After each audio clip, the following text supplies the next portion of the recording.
Morning, everyone.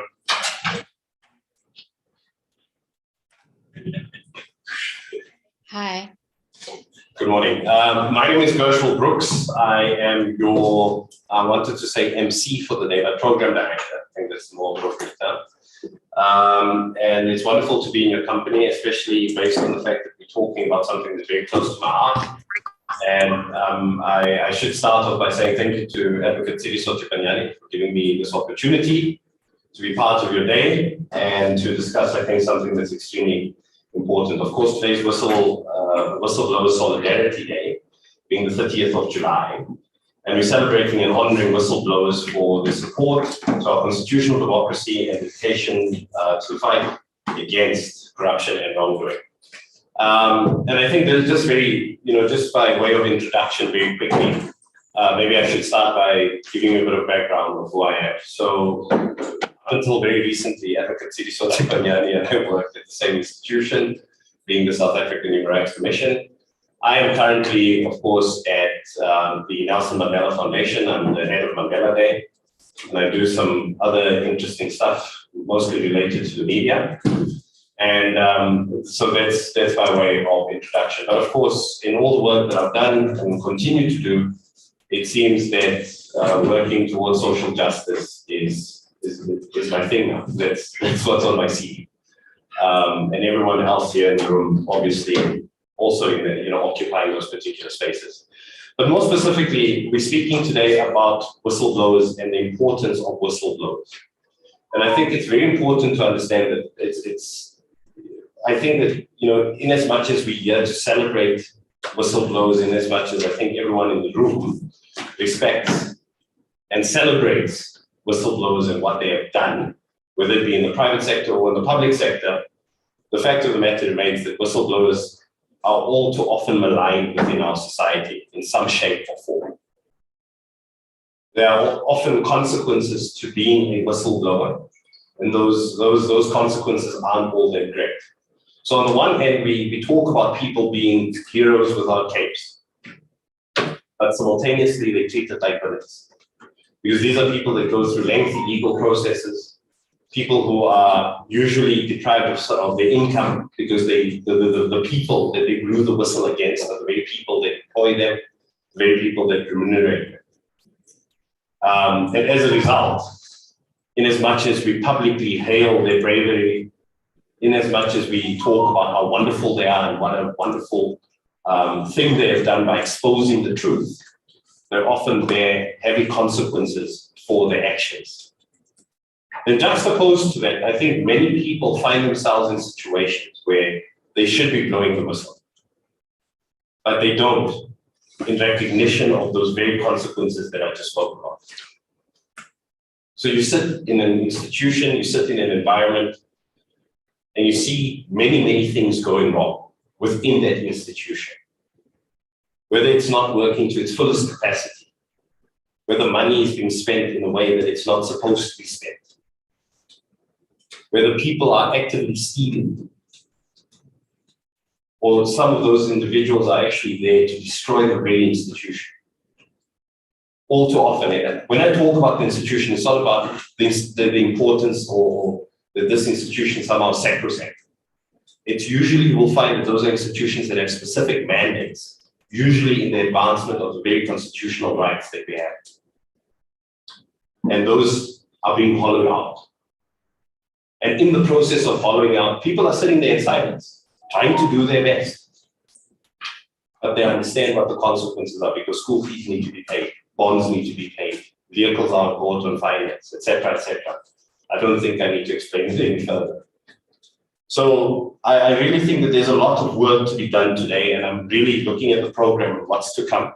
I'm really happy and excited to see what's going to happen. And with that, I think I'm not here to give speeches. Like I said, I'm here to be your moderator to take you through the course of the day. And we already have a bit of a late start. So with that, I'm going to immediately ask Kuben Pillay to approach. He's, of course, from ACM. I'll give you a little bit background about Kuben, if you will just bear with me. Technology is not as quick as we want it to be. So anyway, I'm looking at the information here in front of me, and I'm not sure whether you graduated in 1986, wasn't it? Yes, Dr. Aswan does. Yeah, I'm just because you don't look a day over 35, so I was thinking. But it was a couple steps ahead of you, man. So I think what I will do then, I'll try to save myself some embarrassment and ask you to do an introduction yourself. Cook and relate, everyone. Thank you.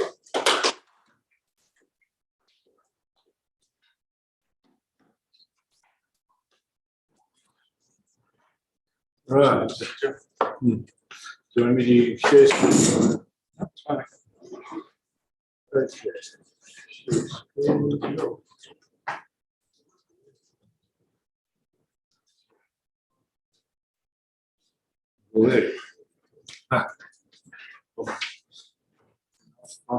Good morning, colleagues, comrades, friends. Warm welcome to all of you. I want to ask all of you to stand up and observe a minute's silence as we remember Babita, who laid on her life for the province and for the country. Thank you.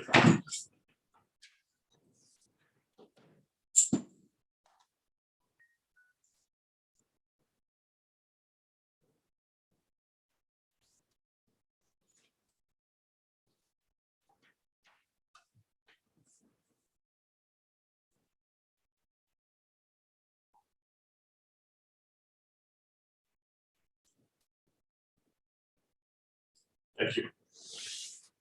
And with that, I'd like to also welcome Babita's brother here and his wife, who have come to join us on this important occasion.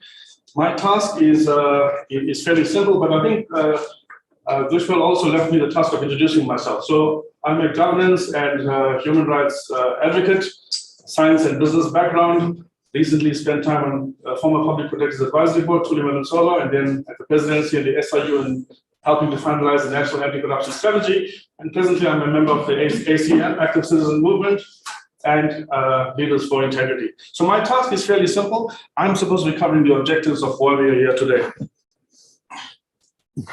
So clearly, we are here to celebrate and honor Whistleblowers Day as we recognize and acknowledge the contributions they've made. Hence me starting off this occasion with Babita, who represents what she's contributed, but also many other fallen heroes. And the threat and harassment of whistleblowers continues despite the contribution that they are making to our young democracy.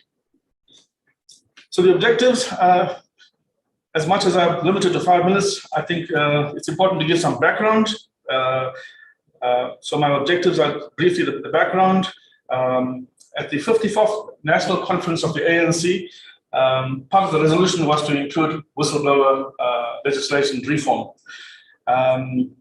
And then I'll talk briefly on the Zondo Commission report, which is on the Zondo Commission report, and then going on to acknowledge the whistleblowers, and then the submission that the Active Citizen Movement made to the Zondo Commission.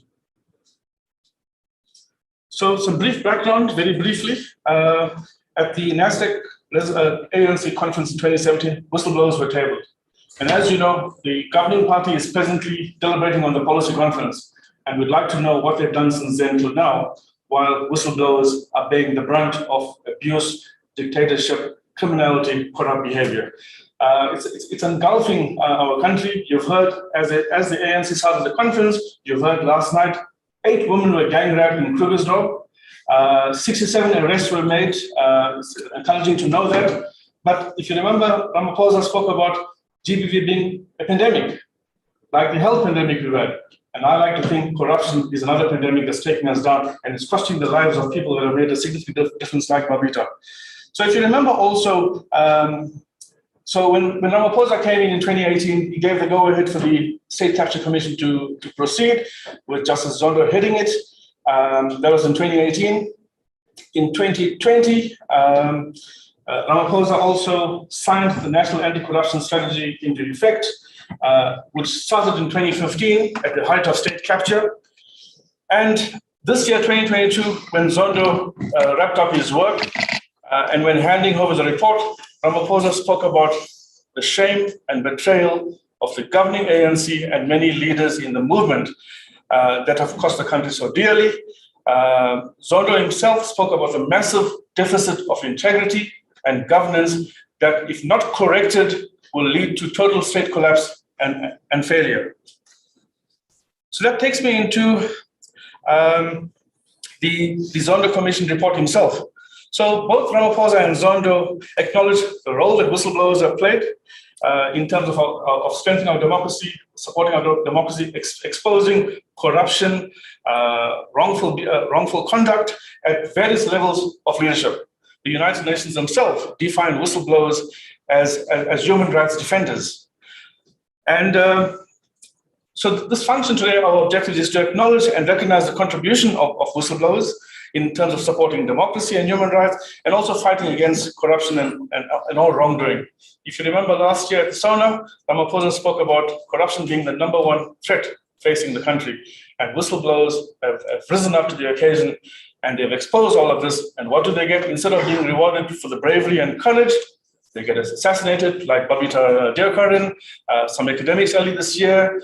Presently, we have amongst ourselves, colleagues and comrades, like Martha, who's blown the whistle at PRASA and is continually being arrested.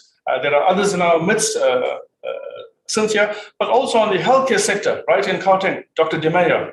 You may all know about that, but I'm sure Dr. Aslam Dasu will speak about it later.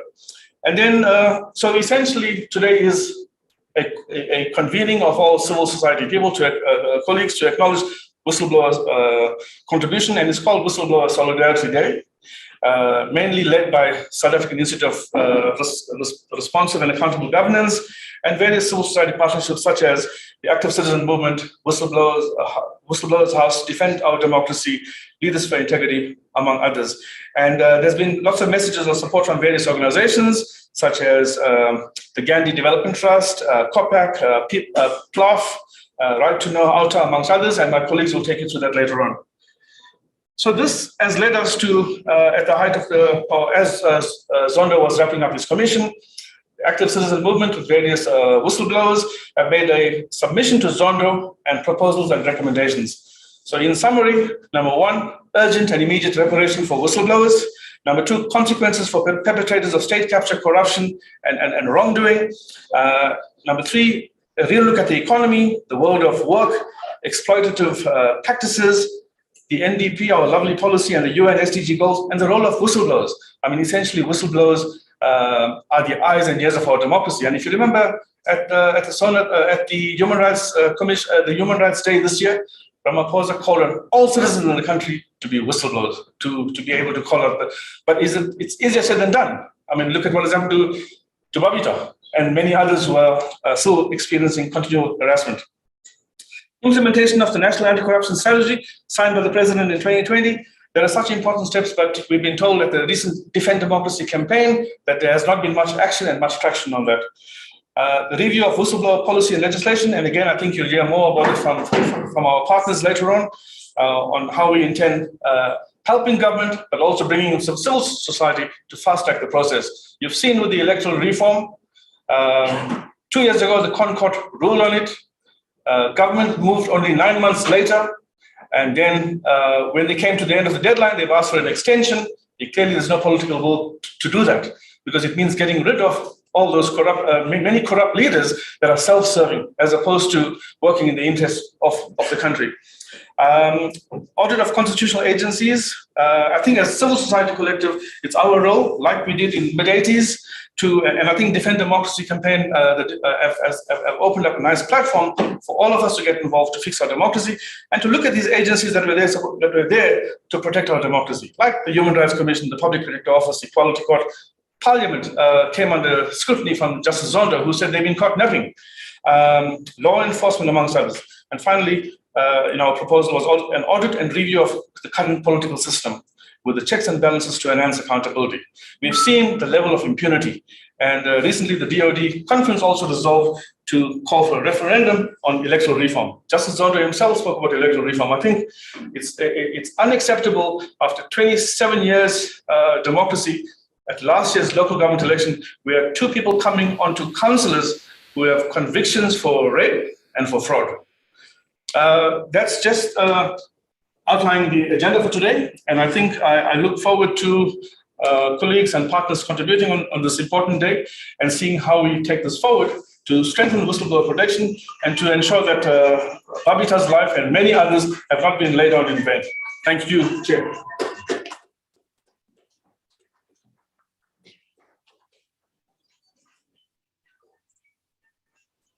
Thank you for that, Coogan, short and sharp, straight to the point. I'm not sure if that completes the ACM input, because I see up next it's Yashika Padia, who's the head of communications at ACM. Is Yashika here? Not present. Or yes, are you I'm online? here. Hi, I'm here. Okay. Good morning. Good morning, Yashika. Over to you. Thank you. Thank you. Good morning, everybody. I speak on behalf of the Active Citizens Movement. And my message on this Whistleblower Solidarity Day is that a decision to commit oneself to blow the whistle on acts of corruption or illegal conduct as a service to one's country and its citizens has to be regarded as a most noble and courageous act of humanity. This, as we know, is the stance of many a whistleblower in our midst. The courageous, selfless individual who forsakes personal freedom in pursuit of truth and social justice. The Active Citizens Movement salutes all whistleblowers on this day of whistleblower solidarity and appreciation, a day that deserves recognition and support from every citizen in our country. The plight of whistleblowers in South Africa has been a focus area in the work of ACM over the last few years. The ACM has engaged in various initiatives in support of whistleblowers, some of which include, and as Coogan have stated, a petition to the President calling for action to protect whistleblowers, a submission to the State Capture Commission on amendments to legislation regarding the protection of whistleblowers. The ACM is convinced of the critical need to reform the law and is proposing several amendments to the Protected Disclosures Act of 2000. The organization believes that the plight of whistleblowers and the lack of legal protection and personal support is a matter of extreme importance, as whistleblowers make huge sacrifices when calling out malfeasance and corruption. It is a sad reflection of our society that people who are prepared to stand up to corruption pay a heavy price, while the perpetrators of the corruption continue to enjoy the full protection of the law and have access to the resources of the state or their companies. Furthermore, our organization is committed to pursuing engagement with the presidency and parliament in ensuring that the plight of whistleblowers remains on our government's agenda. The role played by whistleblowers is crucial due to the sinister forces at play in our society, both in the public and the corporate sector. We know that these forces are hell-bent on subverting our democratic gains, determined to continue the looting of public resources, depriving our people of the chance of a decent life. They pretend to be the promoters of transformation, of economic freedom, but we all know that they do so merely to evade responsibility for their corrupt actions and to continue to hang on to and enjoy their ill-gotten gains. They have nearly succeeded in destroying the institutions set up to protect our people, to insist on ethical conduct from our public representatives, and demand accountability. Parliament, the executive, the NPA, the Hawks, SARS, as well as Eskom, PRASA, DENAL, SAA, and others, none of them have been spared. Today, they've set their sights on all of us, whether minister or worker, whistleblower or journalist, ordinary citizens, by spewing hatred, racism, and fear-mongering with their crude tactics, vulgar attacks, disinformation strategies, and threats of violence. But we will not be bowed. Our democracy is too precious. Our people are too precious. We will continue in our efforts to ensure that the rights of all citizens and our Constitution is upheld. We call today on every South African to join hands in supporting whistleblowers throughout the country. The Active Citizens Movement believes that it is only when citizens take their future in their own hands through active citizenry that we will see real, meaningful change towards the protection of whistleblowers and changes to legislation. I thank you.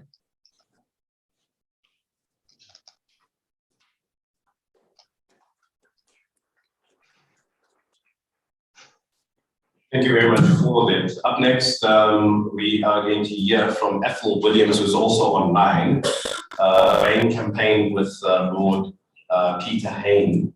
And I just wanted to tell you a little bit about Ethel Williams very quickly, if you will bear with me. So Ethel Williams was born in Lansdowne in Cape Town, South Africa, and grew up in Mitchell's Plain, the colour township established under the, of course, under the apartheid regime, as we're very much well aware, and very famous for all kinds of social ills and issues within the particular community. I'm sorry, I just lost his bio here in front of me. I had it literally a couple of seconds ago. But anyway, as I was saying, with regards to Ethel Williams, just bear with me. Or should I say, listen carefully.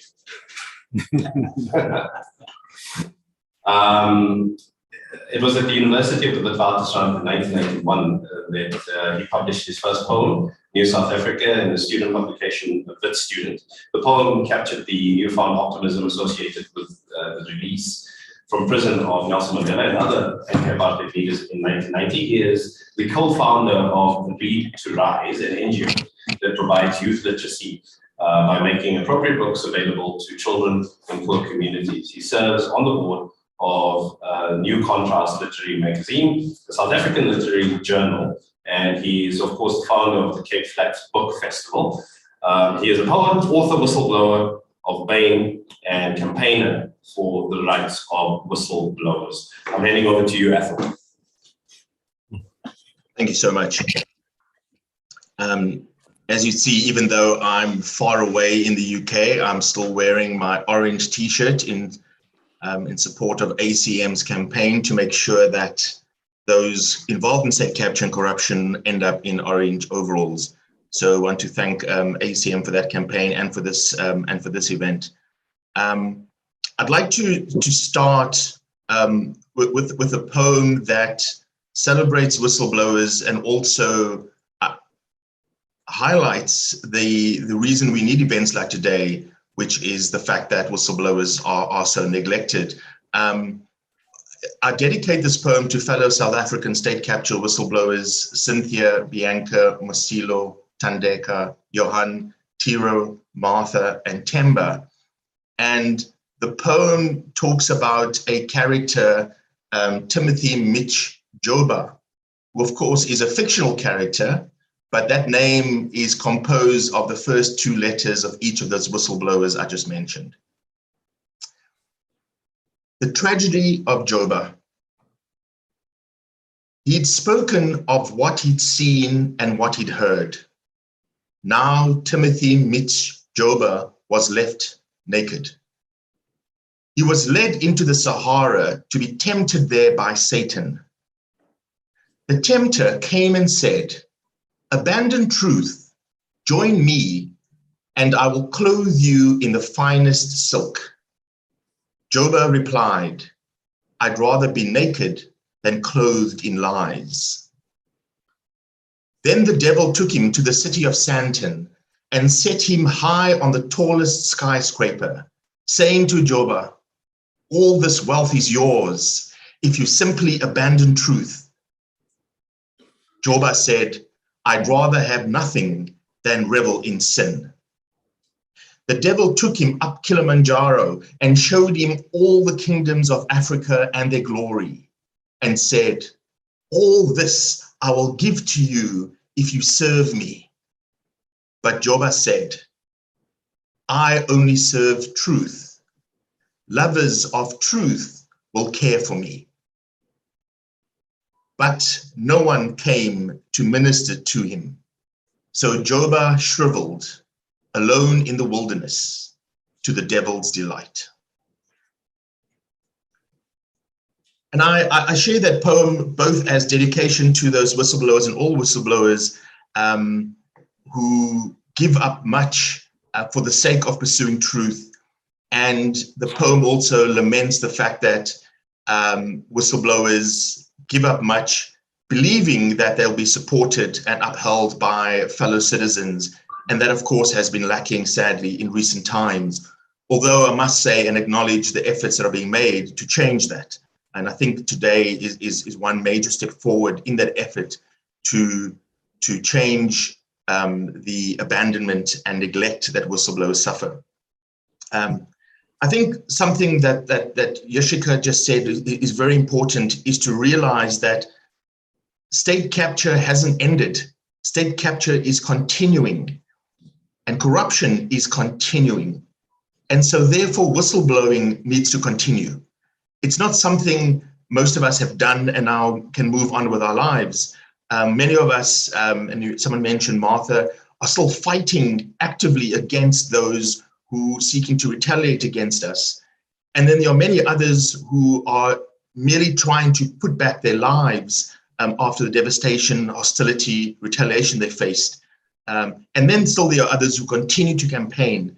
And I'm here today just to give you a quick update, some sense of my continued campaign against Bain and Company. And to be clear what the campaign is, the campaign has, and has been for me for the last 3 years, for Bain to do two things. One is to make full disclosure of what they know about their involvement in state capture across our entire civil service, across our entire public sector. Because as we know, and this, if you've listened to anything I've said over the last 3 years, I've been banging on about this, that we often talk about Bain in the context of SARS, but we know that Bain has worked across all of our state institutions and have wreaked havoc in all of those places. And so we are asking for full disclosure of what they know.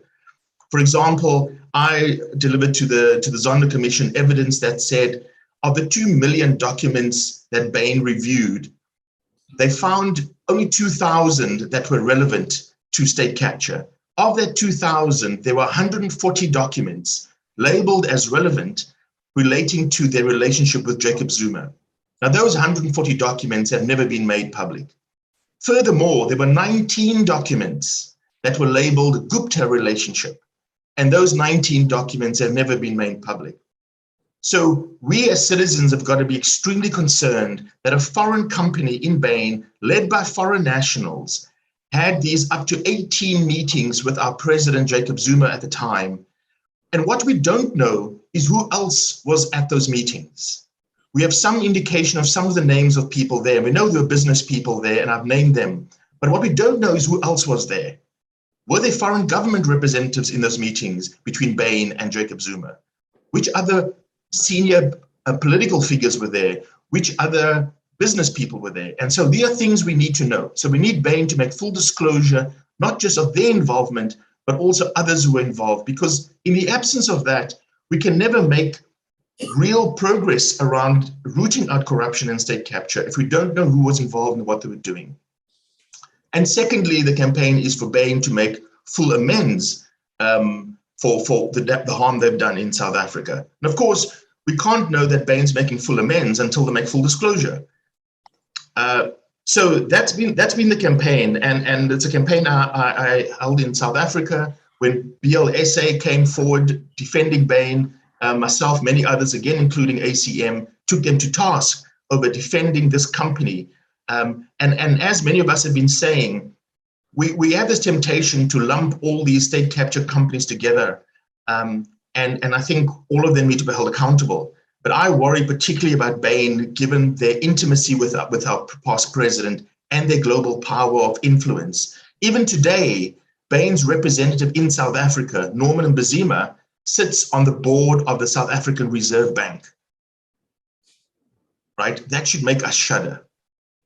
This again talks to how they've infiltrated our public sector, infiltrated our country, that our Reserve Bank would appoint someone like Norman Mbazima to their board.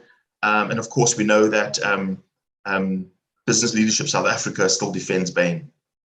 So the campaign in the UK, given that that's where I found myself, was for me to engage with Lord Peter Hain, who, as you will know, has been an activist for over 50 years, first an anti-apartheid activist, and then more recently speaking out against corruption and state capture.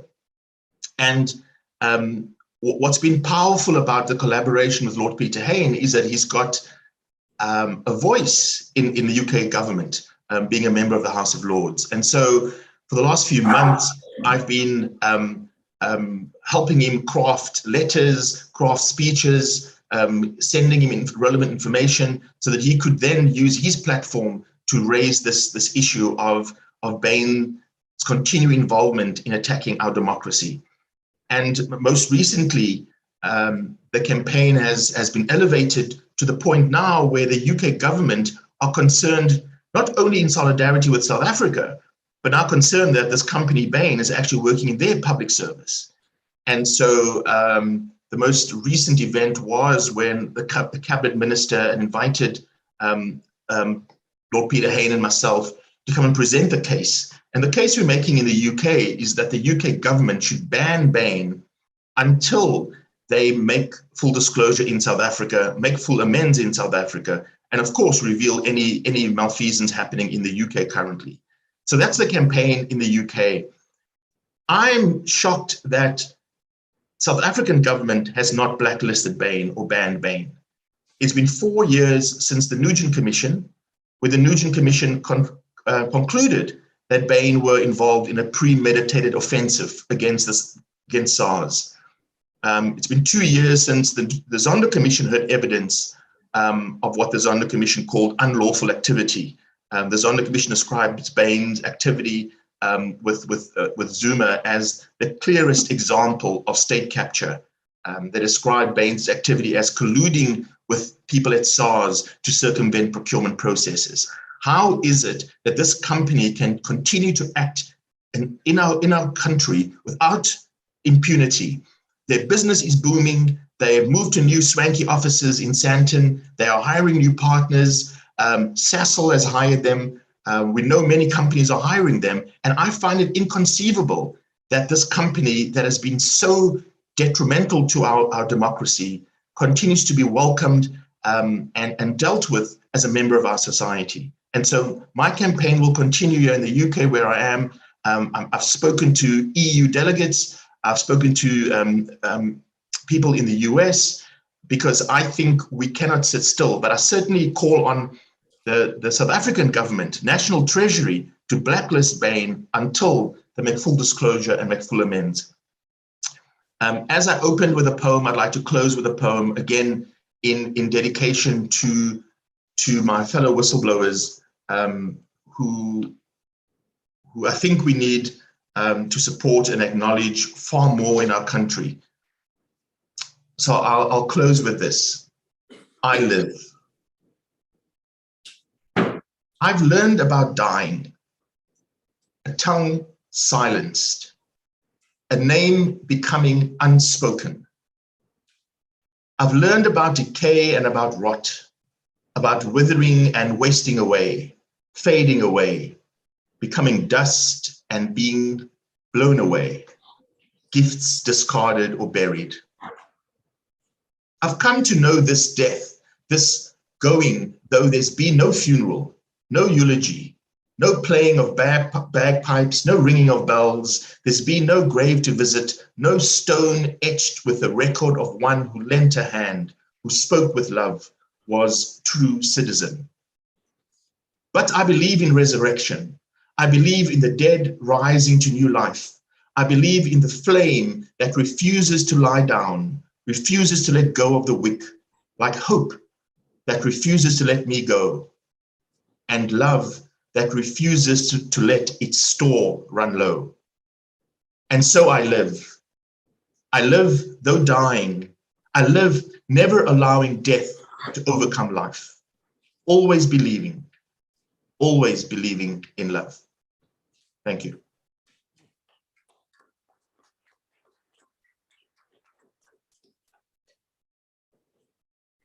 I think all of us will agree that we can take some encouragement, excuse me, that whistleblowing, obviously it's a global phenomenon.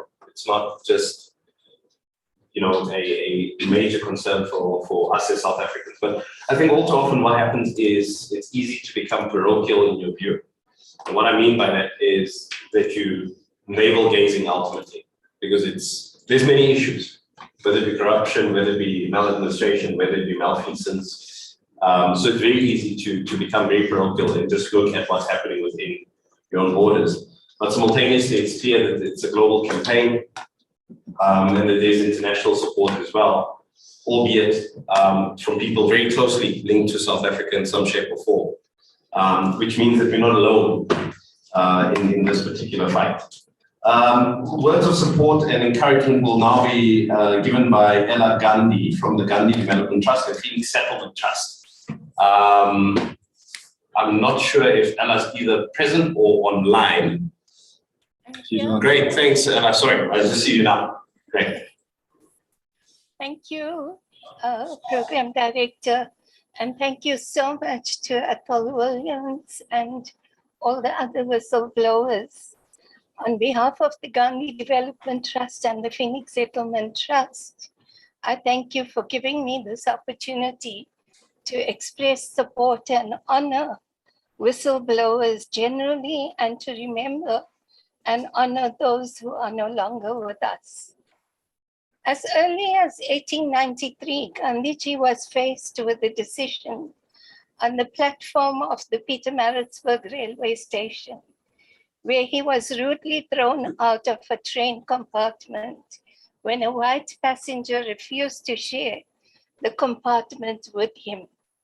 He related this incident in his autobiography, wherein he said he was faced with three choices on that night: to immediately return to his home in India, which he thought would be cowardly, or to remain in South Africa and accept that this was the normal situation in this country, which he thought would be tantamount to condoning the situation. Or thirdly, the option that he chose, which was to speak out against such injustices, which was both courageous and the right thing to do. Today, as we speak about whistleblowers, it is this incident that reminds us that what they are doing is the right thing and the courageous thing to do. Because they face the same dilemma that Gandhiji had faced on that evening or that morning, that night. There are consequences, as other people have said, for taking this decision, just as there were consequences for Gandhiji as well. In a just society, they would be honored for having the courage to expose the corruption and would be given appropriate protection both against possible attacks and against the security they may face in terms of employment. We know that at present in our country and in many other countries, whistleblowers take a great risk when they decide to speak out. They face the possibility of losing their employment. They face the possibility of being victimized and even assaulted and killed. We have seen some of these brave souls being brutally slaughtered and others facing constant threats, as well as losing their jobs and having to face tremendous financial insecurity. It is not an easy decision for anyone who is aware of these facts to speak out and expose the rot that has set in our society, whether in the public sector or in the private sector. In the past few years, we have seen these criminal acts committed by people in high places being exposed one after another. Most of these exposures have been a result of some brave people who have both the values and a patriotic spirit to take the personal risk to expose these acts which impact on all of us. As a society that espouses the highest values through its moral regeneration movement, through the espousing of the idea of the reconstruction and development of the soul, and as a country that has enshrined the highest values and principles in its constitution, we need to honor such acts of valor. Instead, we are failing to provide them with sufficient protection and care. We have witnessed so many of our courageous South Africans who have had to pay with their lives, and they and their families have had to face financial pressure because of loss of employment. It is therefore we believe that the least we as a society can do is to support this call for the protection of our whistleblowers and appeal that not only should they be given protection, but also honored for their acts of sacrifice. We believe that if we are to call ourselves a respectable society with the highest principles and values, then this solidarity with this call is the least that we can do. Thank you so much for giving me this opportunity.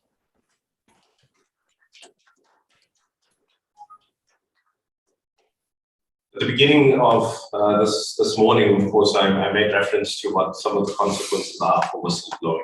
And I think the one glaring omission on my behalf was the fact that all too often it ends in the loss of life.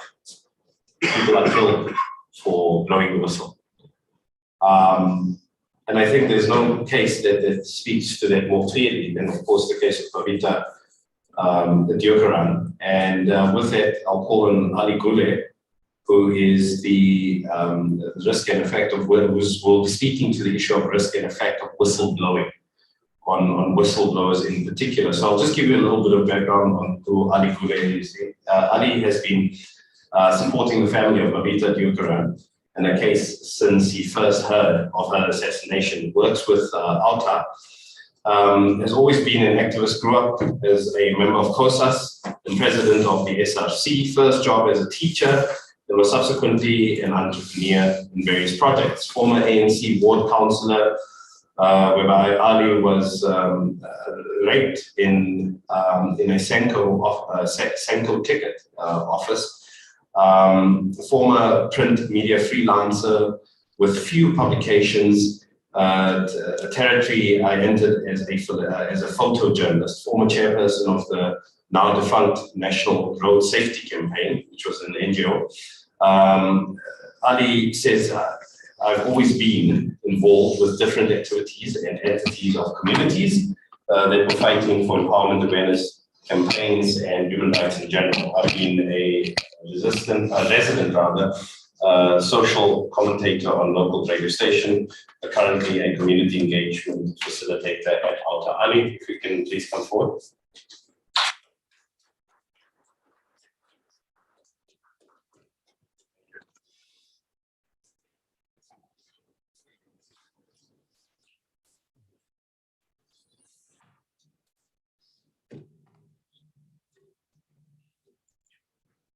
Good day to everyone. Of course, I can't speak without wearing this hat.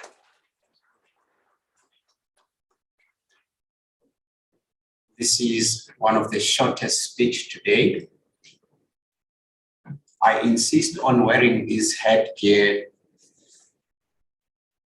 simply because I am not captured. I am not captured because my heart, my mind and soul is not for sale.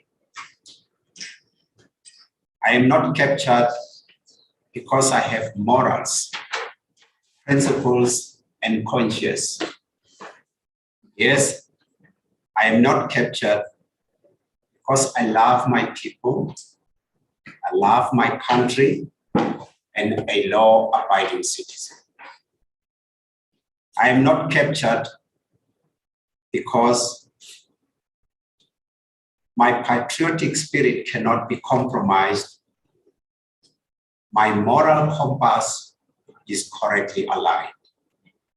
I am not captured because I'm not greedy, I'm not corrupt, and I'm not selfish.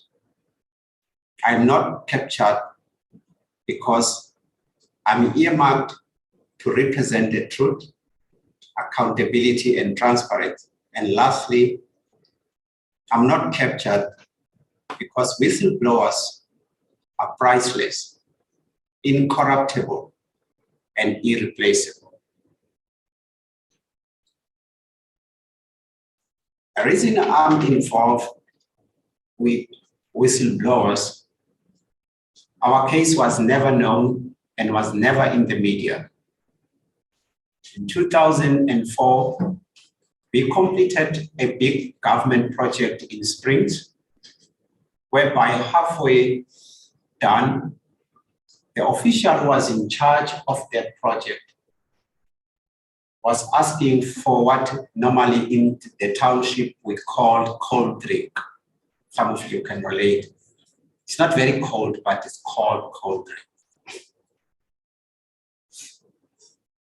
There were 6 of us. I stood up and said, this is our money, we deserve it. We work for it. Why must we pay bribe? 18 years down the line, we have not been paid with that money. It was not a big amount. The amount was between 2 and 3 million rand. For some of you, will buy. It's insignificant amount. But to us, it was life and death. Our case was on ENCA in 2006. In 2007, the government established a forensic independent commission which ruled in our favor. In 2012, Advocate Tulima Denzela, she was still the public protector, heard about our case, came on board, ruled in our favor. We still have not been paid. Out of nowhere, the current public protector, thanks she's leaving, heard about our case, voluntarily approached us. Needless to say, nothing happened. This year, SABC heard about our case. They ran a documentary on SABC2, Leshola Sichaba, Google that. It's a 15-minute watch. And nothing still has happened. I've since then lost 2 ex-colleagues because of the project. One of the lady, when our case went in 2018 to court in Pretoria, we didn't have enough money to pay for the case. She collapsed outside the court and subsequently passed away. And the other guy passed away last year. He has been very sick. One of the lady, the marriage was so rocky that it ended up hemorrhaging in divorce. My marriage was in rocky start for a change, but I'm still hanging on there. This is not a special case. There are too many cases of people who never came forward for whatever reasons. But to be a whistleblower, it subjects you to many, many untold and sad stories.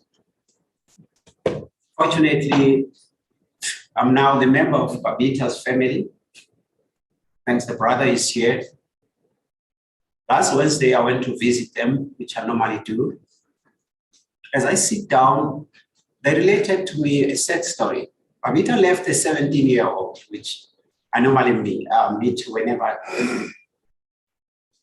Since the incident happened, the sad reality, after all the utterances that was made by the Premier, not a single official came to check how the child is doing at school.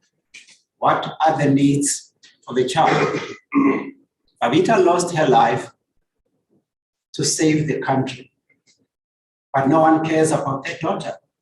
If you are a parent, you worry when you don't see where your child is playing. What more when a child doesn't have a parent? John, Andy, and myself made a press statement outside the court in Gauteng last week that we're putting on hold on protest during Babita's case. But many stakeholders contacted me and said we cannot do that because it would be a sign to say to the corrupt individuals, "Siyabaleka, we're retreating." And therefore, on the 24th of next month, it's Babita's case, we're going back there in large numbers. And on the 23rd, the family is going back to the crime scene. I'm not sure if the child is ready to go back there. Those of you who can join us. Last year we had one. Tandela and John came as guest speakers. It was brilliant. Then we had an occasion in front of the Premier's door. Mark, I cannot forget what you told the Premier on that day. He was shedding crocodile tears. Mark told him straight. On the 22nd, I heard that Ahmed Katara Foundation is organizing a march. We are coming in large numbers. Not only to Babita's case, every whistleblower that needs us, we are coming in large numbers. We are not going to stop protesting because that's a language the government hear and understand. But besides, protests also create awareness. Thank you for the opportunity.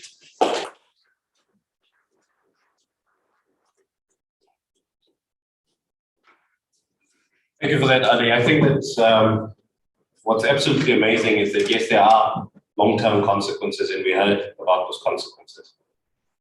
But I think that the great thing is also that there's a great network of support by the very organizations represented here. And I think that that pressure needs to be maintained, and more specifically for those whistleblowers and their families to understand that there is obviously consequences as a result. Again, thank you for coming through, sir. And I know reference has been made by both Kugan as well as you, Ali.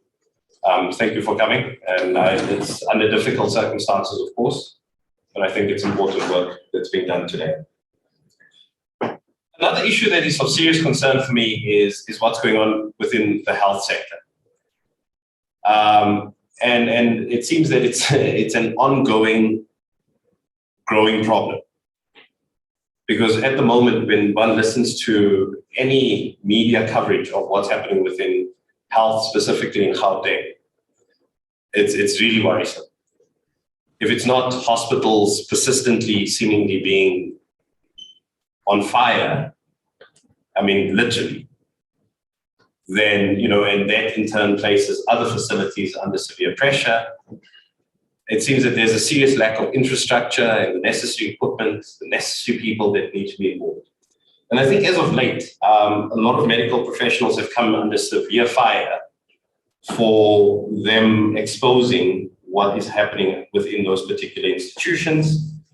And I think that this is something that really needs to be addressed because it has a major impact on so many levels.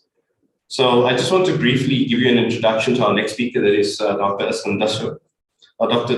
Dasu graduated in 1986 from the Nelson R. Mandela School of Medicine at UKZN, and his career experience spans professional practice in public hospitals and in the private practice. A civic trade union and political activist in the 1980s, as well as the 1990s, he contributed to the development of the national health policy for post-apartheid South Africa. He joined the corporate sector in 1996 as policy director for the health insurance industry body and led its transformation into the board of healthcare funders of Southern Africa, the BHF. He has extensive public policy experience and has held appointment to, or has been appointed rather, to the Medicine Pricing Committee, Road Accident Fund, and as chairperson of the Charlotte McLeod Johannesburg Academic Hospital. He is chairman of the board of the Association of Palliative Care Centers. He is the convener of the Progressive Health Forum, a national advocacy network of health professionals, public health expert, scientists, and health activists, all concerned with the state of the public health sector, or health service rather. That is Dr. Aslam Dasu, I believe, is online. Thank you. Over to you. Good afternoon, everybody. Thank you very much for the introduction, and thank you very much for inviting me to this very moving conference on such an important topic. And I must say that I feel great honor to be among those who have spoken before me, like Ethel, who have put everything on the line in pursuit of their principles. So I won't be very long, and we'll just cover a couple of areas. And first, of course, on the entire proposition of whistleblowing, I want to start with a quote by Walter Scott. "Oh, what a tangled web we weave when first we pretend to deceive." And the entire emergence of whistleblowing in our country arises from that sort of practice, that tangled web made up of deception, of deceit, of corruption. And we find that whistleblowing is an existential threat to this prevailing culture of silence. It's in service of a system, which organizes plunder. Now, nowhere is this more evident than in South Africa, as we are all aware, where there is a pernicious and well-organized syndication of corrupt practices, which has matured in a state system replete with opportunities to nurture venal governance. In its organizational form, in its corrupted leadership, and in its corruptible deployees. So we tailor-made for corruption. It is, however, whistleblowing is, however, an abiding practice of honor all throughout history for those who would take no more of the lies, the deceit, and the rot. And whistleblowers today stand in the pantheon of so many through the ages who have done this. Those afraid of exposure make the biggest mistake by acting against whistleblowers, because in the end, the truth emerges and they are brought to book regardless. As far as corruption in the health sector is concerned, in 2017, when the Progressive Health Forum met with the then acting President Ramaphosa to recommend the convening of a health summit because of the incipient collapse of public health services, the president was quite animated by the idea that we can actually do something about this, because he regaled us with his information that the health budget of the country was the most corrupted and the most abused, and in fact, the most vulnerable. And he hoped that the summit would address this. As it turns out, it didn't. But I noted that point, and it has it redounded in a recent announcement, which I'll talk about just now. Now, Babita Deokaran's simple but powerful honesty regrettably cost her life, but it has revealed the putrefaction in the entire healthcare system. And this is a realization that is spurring, we believe, a movement in this health sector to take it back from the thieves, mainly because it is causing harm to people, as we can see on a daily basis if you ask any health worker in the public service. So this rot in the health budgets and the ease with which those budgets are accessed by the dishonorable has prompted the SIU to announce last week that they're going to do a deep dive into 11 departments of health, 11 government departments, 10 of which of the 11 are departments of health. That is not lost on anyone. It shows where the epicenter of the thieving and the plunder is occurring. I also want to just make it clear that the public health service, it's hard to actually hide anything there. A few years ago, in the Mahatma Gandhi Hospital in Phoenix, there were a spate of deaths of infants and neonates, which was covered up by the local Department of Health. But the story eventually emerged.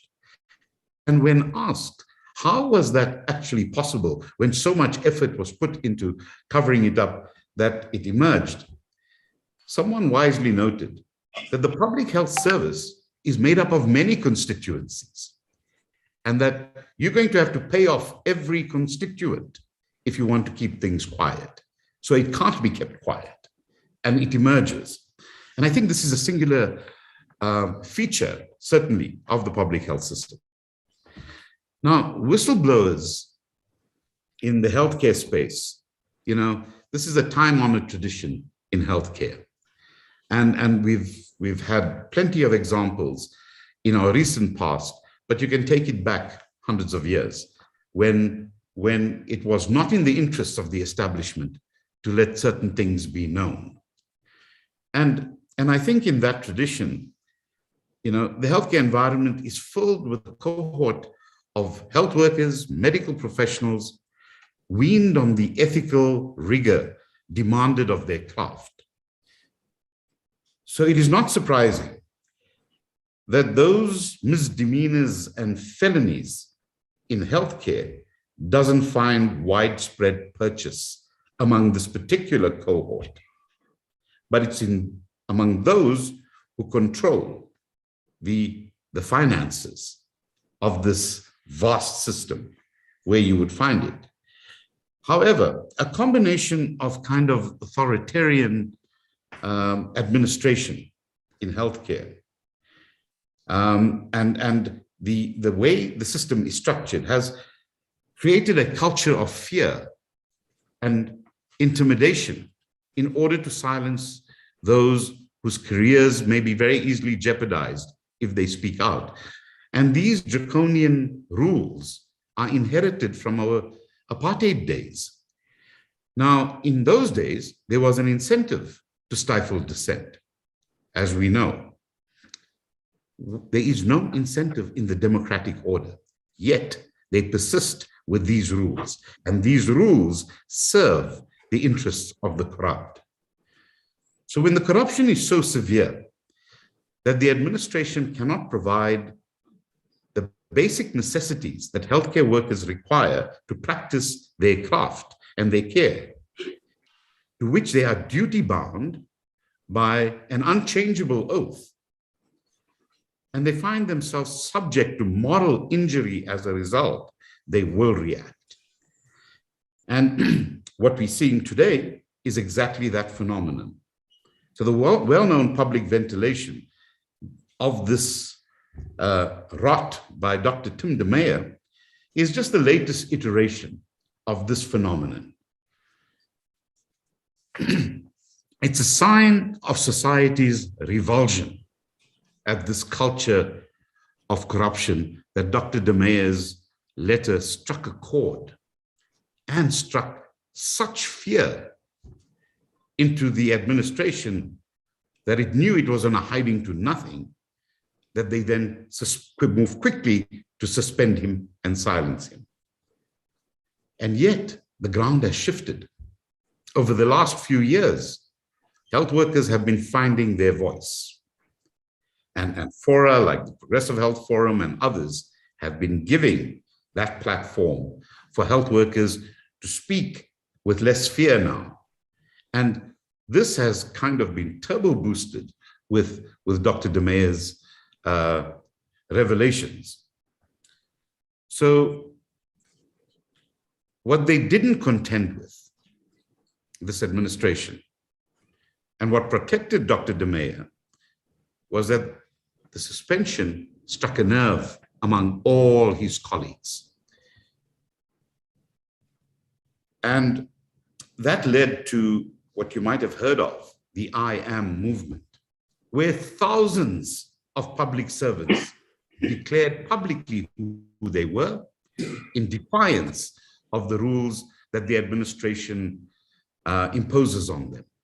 And this act of defiance has forever broken the power relations that exist. Right now, all provincial health administrations are extremely nervous because this may well turn out to be a tidal wave of revelations of their wrongdoing, whether it's Charlotte Maxeke, which after a year and longer has not yet returned to full service, mainly because the criminal syndicates in the Department of Infrastructure wanted a certain amount paid to preferred providers to rebuild that hospital and would not budge unless they got that. So for a year, they bickered with the Department of Health. And when you take out a hospital like Charlotte Maxeke from a comprehensive system like they have in Gauteng, the effects are dramatic. The other hospitals can take on the slack for just a short while, but then they too begin experiencing service failure. So all of these matters have come together. And when Tim de Meyer spoke out, I think it was the straw that broke the camel's back. And now I don't think you're going to find many health workers who'll be intimidated by a venal administration, corrupted to the core, misusing our health budgets, and preventing the establishment of the entitlement that people have of their national heritage or to their national heritage, the public health system, and which they are constitutionally entitled to in Section 27. The public health system over the last 20 years has decreased access to care because of the way it has been managed and because of the way its budgets have been plundered. So I think I've probably just exceeded my time, so let me close. This I Am movement for the health sector is something that should make other sectors pause to reflect about what they can do. Because the whistleblower is often the individual, isolated, under attack, in fear of their safety. But as we see here, when Tim de Meyer, a simple pediatrician, not an activist, but a person whose ethical framework was strong enough for him to speak out, could have been isolated. But 10,000 of his colleagues are now standing with him. And that makes him invulnerable. That makes all of them invulnerable. And that makes the cowards run for cover. And we think this may be the lesson to take from the situation that we find ourselves in the health sector. To the whistleblowers everywhere, let me just say that you may sustain the slings and the arrows, and you do, and we feel for you, and there isn't enough protection. We can have all the laws we want that will protect your income, that will keep you in a fair condition after you lose your benefits when speaking out. But there's nothing yet that we can tell that will protect you from a desperate set of people that make people like Ethel have to leave the country. And that must be a singular part of the new legislation, the protection of the whistleblowers. You win in the end, always, no matter what happens. Thank you very much.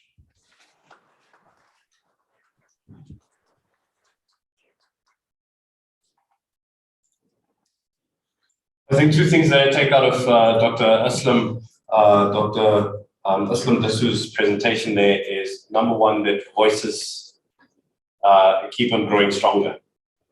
So in other words, in as much as there may be rules and ethics and mechanisms put in place that all too often make it difficult for people to be able to speak out, for them to be able to blow the whistle, that at some point there's that straw that breaks the camel's back. And as a result, people speak up and their voices are heard. And then all too often you can't then suppress that one singular voice, that it gains momentum. And I think that's very important, and that's exactly what we're here for today. The second aspect for me is also, and then this is a bit of a challenge and something that I'd like to, a little seed that I'd like to plant.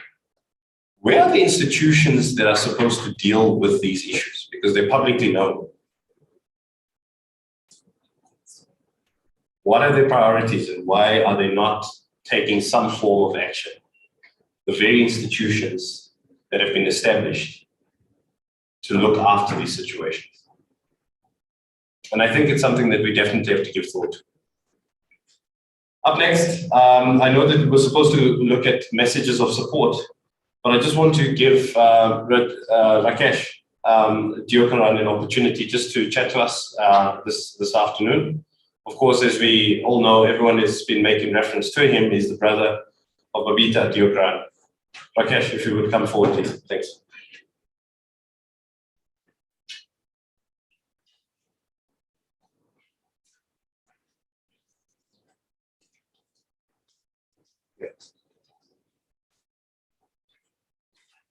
Good day to everyone. I'm Rakesh Diokaran, brother of Babita Diokaran. First and foremost, I would like to thank everyone for granting us this opportunity. And when I say us, I speak on behalf of Babita's family and all her friends.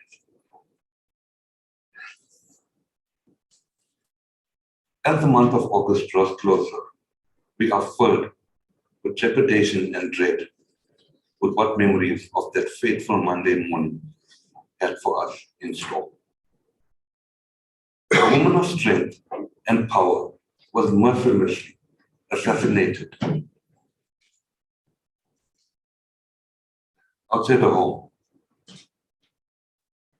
We mention her name with pride. Babita was an inspiration and courageous person. She was a woman of strength and power.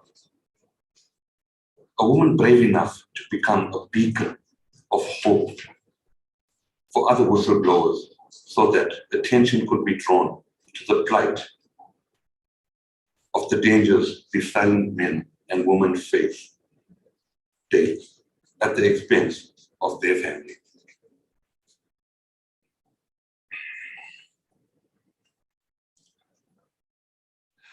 A woman of strength and power, and that was what she was. Such an atrocious and heinous act committed on an innocent woman who was committed to her job and would not turn a blind eye to any form of mismanagement.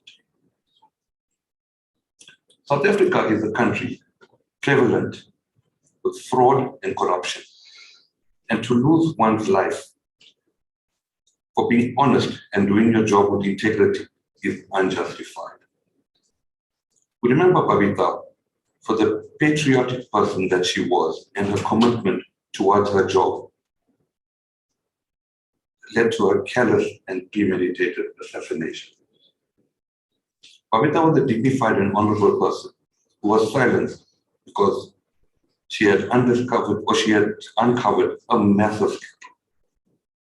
She has, however, become a martyr and will be remembered in South African history as a brave, dignified, and tenacious woman of substance. They say time heals. However, for Babita's family, each day gets more difficult for us to fathom her cold and calculated murder. We miss her tremendously. Our lives are no longer the same. A lot has changed for us in the past year. We speak about her often and how much more she had to offer, not just for us, but for this country. We look at her childhood sadness and think, wow, what a great woman your mom was. It is heartbreaking that her mom is not around to guide, mentor, empower, protect, and prepare her for the future. The grieving process is slow and arduous. It is very painful a journey that we go through each day. The tears well up when we talk about her. Little did we realize how burdened Babita's shoulders were with the unscrupulous people she was dealing with. The murder of a defenseless woman is such a cowardly act and is unjustified. Could she have done things different, we think? Yes. She could have kept quiet about the whole debacle, and she would have not have become a memory today. And no, her conscience and upbringing would not allow her to turn a blind eye to wrongdoings. Who would have thought that being honest and working with dedication would have cost Babita her life? Babita's family pray that justice will prevail and her murder will not go in vain.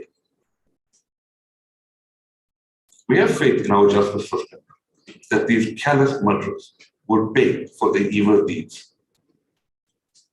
As we all know, the current and infamous words that go around so often these days, no stone will be left unturned. But Babita was not believing no stone unturned. She would be turning rocks.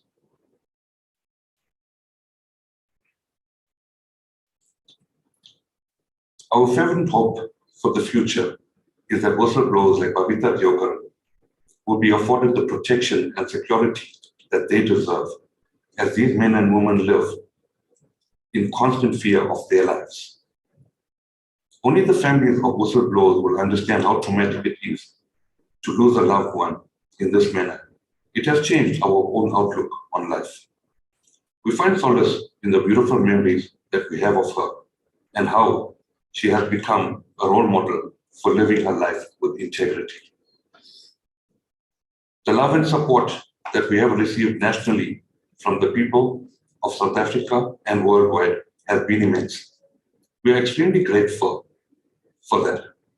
The outpouring of grief has been shared worldwide.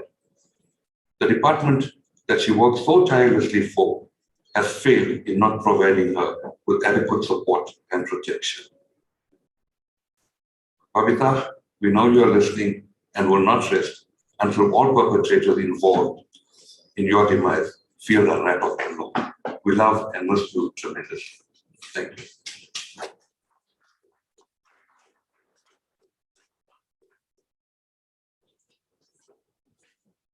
I believe a fitting tribute, but at the same time quite clear and obvious that the wounds and the scars of the loss to the family still is very present. And I think it brings home exactly what the consequences are and why we need greater protection for whistleblowers. And I think someone that can speak to that very personally is up next, Martha Ngoy. Will also share a brief tribute as well. Someone who I can't necessarily say had the pleasure of listening to, considering what her story actually is.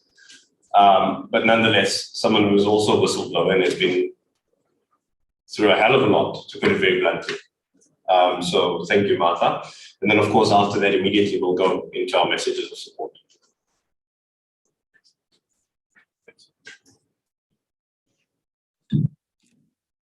Good afternoon, everybody, and thank you for the opportunity to the program.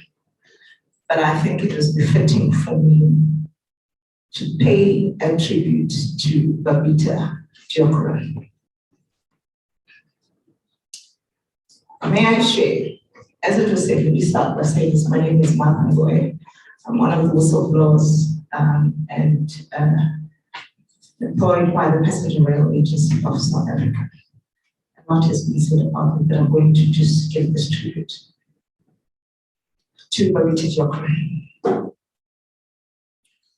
May I share with you a few words about this fallen hero?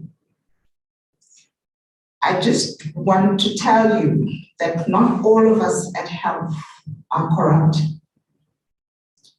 Some of us are trying, but you see how they're dealing with us. I always maintain high levels of integrity and therefore seen as a threat. I was charged for flimsy reasons and the charges have been withdrawn. These are the messages that were sent by Babita Dekri to Mr. Michel Baltimore. I've sent these kinds of messages to many people that I know and who I believe would support me. I can bet that if you check the phones of whistleblowers, you will find similar messages. The message that really hit home and touched a nerve is the one where Babita said, every few years, we have a different team of people who come in and loot. And the funds seem to be a bottomless pit. The looters are appointed for a few years. In their appointment, they have a stamp of approval of the MEC, the Treasurer, the Minister, the Provincial Cabinet, the National Cabinet, the Board, even the President. They are appointed as trusted cadres of the movement. This is something that has been done for over the past 27 years ago. It was done during apartheid through the Whistleblower. It begs 4 questions. What is the criteria for attaining the converted title, trusted cadre of the movement? This must be juxtaposed with what the outcomes of our public entities tell us about this criteria. In my view, Babita says that the outcomes in our public service tell us that the ability to loot is an important criteria for deployment. If this is not correct, why did the country spend more than R1 billion in the Commission of State, a Commission of Inquiry into state capture? If this is not correct, why did the multinational consultants repay monies that they believed were earned unlawfully? Secondly, why do whistleblowers have no protection? One would think people who speak up against corruption and malfeasance would be treasured in any entity, public or private. These entities claim that honesty is one of their corporate values. What we have learned from whistleblowers is that as soon as they have blown the whistle, they have a great target on their backs. Babita's target was first hit by flimsy charges that were later withdrawn. Although the charges were withdrawn, the target remained stubbornly on her back. This target followed her into her car and to her child's school. Those doing the bidding of the looters sprayed her car with live ammunition and murdered her mercilessly outside her castle, her home. Why are public funds used against whistleblowers? Lawyers, accountants, and other professionals are used to cruelly push whistleblowers out of organizations. They use the seemingly bottomless pit of funds of the state institution, and the whistleblowers have to use the very limited resources made for family and children. What happened to people who preferred flimsy charges against Babita? The Premier is reported to have promised justice for Babita. Before searching for the owner of the finger that pulled the trigger and the looter who paid him or her, it seems to me that the easiest people to find are the ones that believe that Babita should be disciplined for the fiendly reasons that they charged him. These people cannot continue working as if they were not persecutors of Babita, a whistleblower. If there were lawyers involved in the flimsy charges, the Gauteng government must tell the public who those lawyers are and what their advice was. If these lawyers were paid and were carrying out instructions of Babita's persecutors without regard to their own ethical and professional obligations? Why should they keep the fees they earned in this unethical process? Why should government not waive their right to attorney-client privilege to share with the public what advice was given? This is justice for Babita. The puppet that murdered Babita and his or her puppet masters have been hunted down and must be brought to book. Why do whistleblowers become lepers? The whistleblowers who have been pushed out of their jobs become untouchable. The public sector and private sector differ fundamentally about many things. The one thing that the public sector and the private sector agree about is thou shalt not touch a whistleblower that has been pushed out by their employer.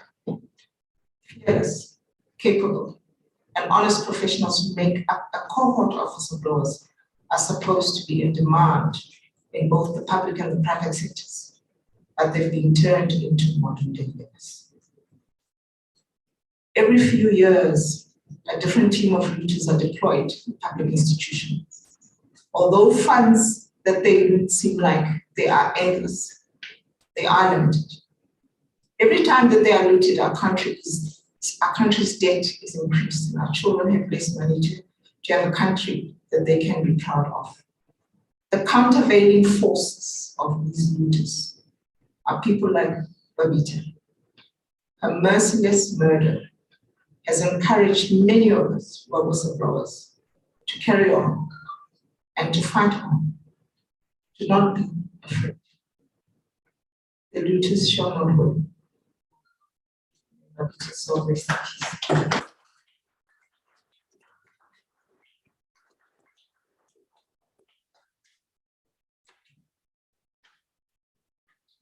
Thank you so much. I think that, the next portion of the conversation that we need to have is obviously what are the protections that are in place, what are the proposed protections that are in place for whistleblowers. How do we protect people so that, these conversations reach some positive resolution, both for the likes of Babita being used as an example, but simultaneously also for people like Martha and many other people sitting within the seats today and those who have joined us online. But before we get to that, of course, I think it's important for us to recognize that many organizations are here today, and I just want to give them an opportunity to give them an opportunity to give their messages of support. So first and foremost, I'm going to ask for a representative from Defend Our Democracy. Is there someone here from Defend Our Democracy? Thanks. And if you would just be so kind to step down, give your message of support, also introduce yourself. Thank you so much. And then after that, I will ask for a representative from Alta. Thanks. Thank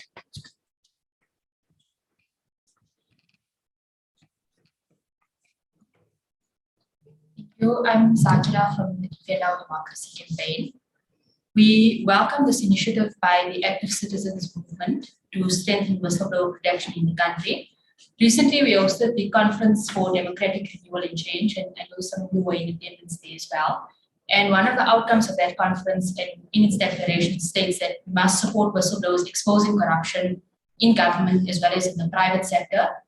And the declaration also encouraged research into crafting model law on whistleblowing, and I know this will be spoken about later. And we call on organizations, members of the public, those from the legal fraternity, to comment on the draft model law and share their inputs. And just now there's been an idea from the Shan from the Kathrada Foundation that we call this model law that's being proposed the Babita Diokaran Whistleblower Act, and that's a proposal that is come through. We want to welcome the collective manner in which this work has been done through the ACM in collaboration with a range of other organizations and whistleblowers themselves.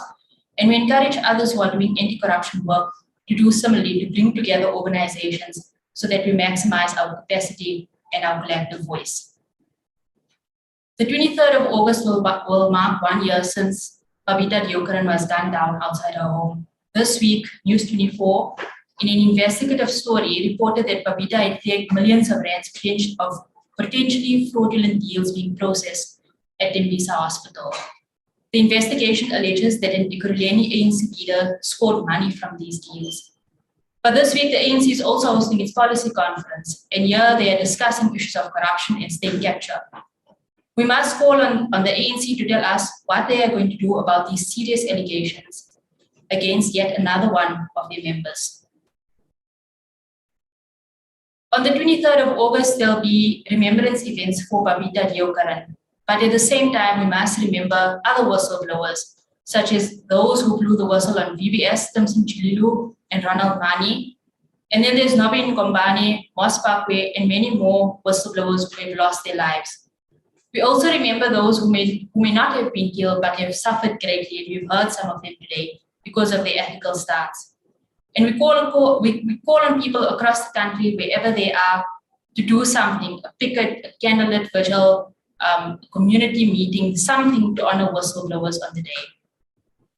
We must rally behind those who are still fighting the good fight on different fronts, those at PRASA, for instance, those at the Public Protector's Office. And once again, we've seen in the last 2 weeks how whistleblowers, Johan van Locherenberg, Dibogo Kekana, and others, are left seemingly all alone to bear the brunt of attacks on their person and their credibility with little public support. As we commemorate whistleblowers today, we must also condemn the killings of Abahlali Basamjondolo activists Ayanda Nkila and Noktula Mabaso. We similarly raised the alarm about a recent threat made against the DG in the presidency, Pindile Baleni. These killings and forms of intimidation are symptomatic of an increasingly violent society, where the rule of law becomes subverted to protect personal interests. And it's indicative of the kind of society we can become if we don't have a fundamental shift in a destructive and toxic political culture that is taken root. Lastly, whistleblower Mosile Motepu in Mandy Wiener's book on whistleblowers says that she doesn't like the term whistleblower because it is shadowy, faceless, and anonymous. And Mosile says that she prefers the word heroes. So today, we salute the many heroes who have given their lives for the betterment of the people of this country. Thank you for that, Zachary. Up next, representative from Alta, please. Online. No, sorry. Okay, no, fair enough. So, look, if the representative is not here, I do have the message of some of the messages of support here in text, so I'll just read that for you quickly. Alta is in support of the whistleblower event on the 30th of July. Alta believes that all events by credible organizations which attract attention to the plight of whistleblowers, the job of tackling corruption and maladministration of taxpayers and shareholders' money would be made so more difficult. And this is from Wayne Duvenage. And then after Alta, do we have a representative from Right to Know? Okay, I have a written text message from Right to Know, if I'm not mistaken. Continue to protect whistleblowers. In this country, we have normalized corruption, so much that we see outrageous attacks on whistleblowers, from corruption busting municipal officials to crusaders against corporate crime. These courageous individuals are made out to be stooges and sellouts, when in fact they are heroes in the fight against corruption and for accountability. We as R2K, or Right to Know, we believe that the crisis facing whistleblowers has political as well as legal dimensions. The institutional culture in the private and public sectors must embrace whistleblowers as vital actors in our collective efforts to safeguard and deepen our democracy, not as impintis, troublemakers and sellouts. There is a great need for leadership from all state institutions as well as the corporate sector to show a commitment to promoting and protecting whistleblowing in our society. And this is from Vrushka Memdat, who is the internal national coordinator from Right to Know. Up next, and thank you for joining us so graciously this afternoon, Mrs. Eleanor Sisulu as well as Mr. Max Sisulu. Thank you. Would you like to give your message of support? Thank you.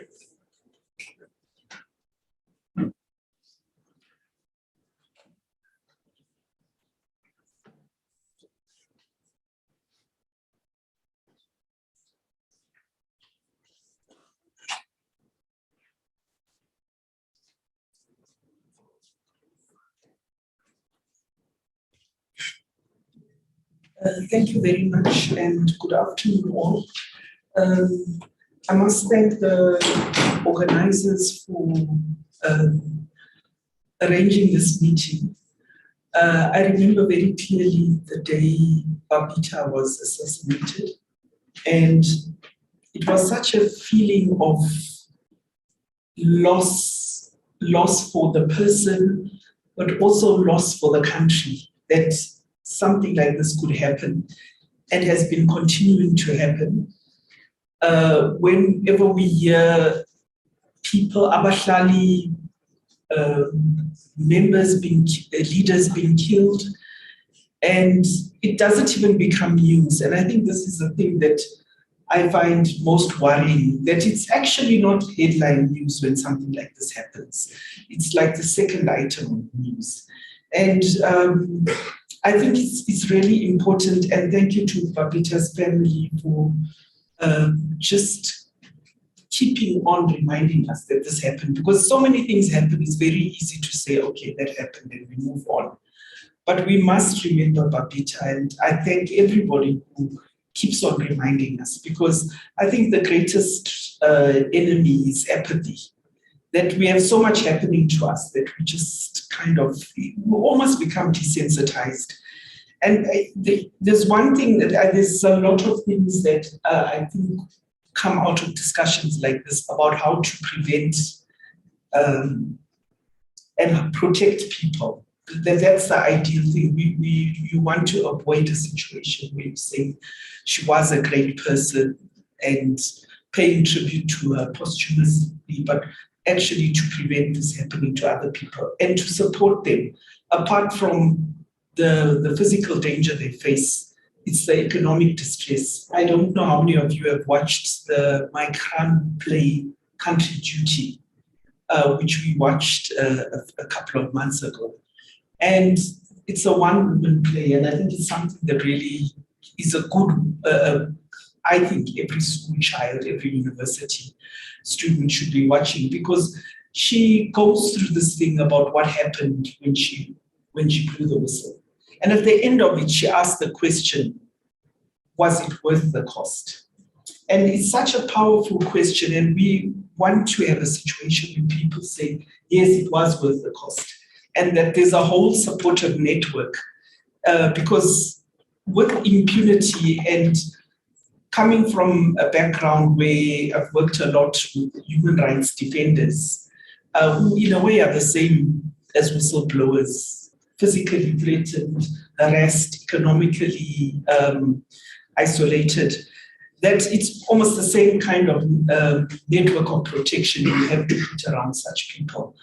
And there are many things. I mean, one of the things I think is also just physically removing a person from that situation and letting them go somewhere else where you don't have Inkabi that can just shoot them. If it means going to study in another country, having a period when they can go somewhere and be safe. I think that's something that is within our power and ability to organize, so that at least first and foremost people's lives are not put in danger. And there's means and methods where people can convey information without themselves being exposed. But I think we also need to look deeper, that what kind of society are we where we can have a word for assassin in an indigenous language? This thing of Inkabi just shocks me. And what I find shocking about it is that people talk about it in a matter-of-fact way, almost as you're talking about an industry, almost as you're talking about your Uber driver or your bank manager, that this is like almost an accepted thing that people can be employed to kill other people, and that they can actually be prices. You almost think there's a brochure somewhere, that a catalog of how you do it. And this is a thing I think And I don't know whether anybody has done research on this phenomenon, but I think the fact that it's such an acceptable thing in society is really an indictment on the society. And it's really something which we should look at because it's part of the preventative thing. If people can kill people with impunity in order for pay and to get away, it's not only that person that's doing it, it's a whole support system around that criminal. And one needs to look at what are the systems and also the battle against organized crime. So these are things, I think a lot of things have to be looked at to protect those whistleblowers. The other thing is the free media, which is absolutely, absolutely essential. Attacks on the media, attacks on the judiciary, it's that kind of environment. And I want to speak specifically because lawyers, the judiciary, the law is going to come under increasing attack. I think looking at the ANC policy conference, which I've decided I'm actually not going to watch because I value my health and I don't want my blood pressure to rise overly much. So I've deliberately avoided it. But I know that the law and the judiciary are under attack, and it's going to be increasingly so. And we have to find a way to make sure that we protect these institutions. And this protection has to transcend political parties. And that's why I was very encouraged by the Defend Our Democracy conference and the whole Defend Our Democracy movement, because it's for everybody, because our political parties, I think there's a lack of integrity in politics, where if the person in your political party does something, you will defend them regardless, even if they are wrong. And the people that I strangely find inspiring are those Republican lawmakers who stood up against Donald Trump. Actually, January the 6th happened. It could have been an incredibly different outcome if those lawmakers didn't stand up and say, we are going to do our job, we're going to stand by the Constitution, we're going to observe the law.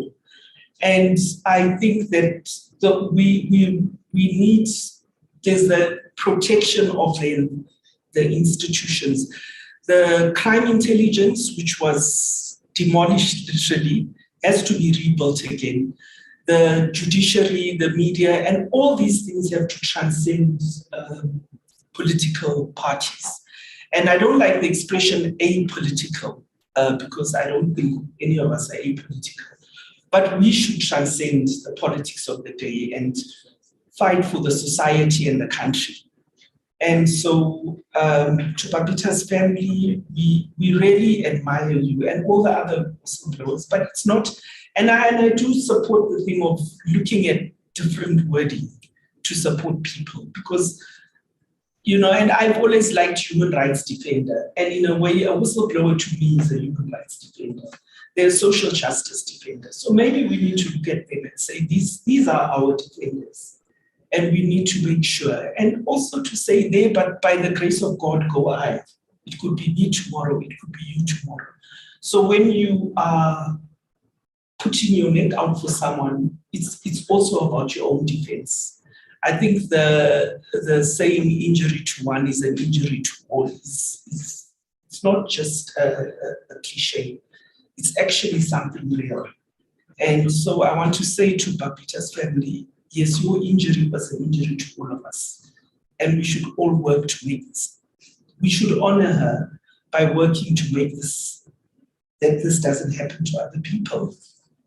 But also not just to do it in words, not to just say, oh, she was wonderful, but actually to do something practical so that we can make it a reality, that we prevent this from happening. Thank you very much. Very much appreciated for those words. Up next, I just wanted to find out, we have a representative from WB4C. Is it me? Thank you.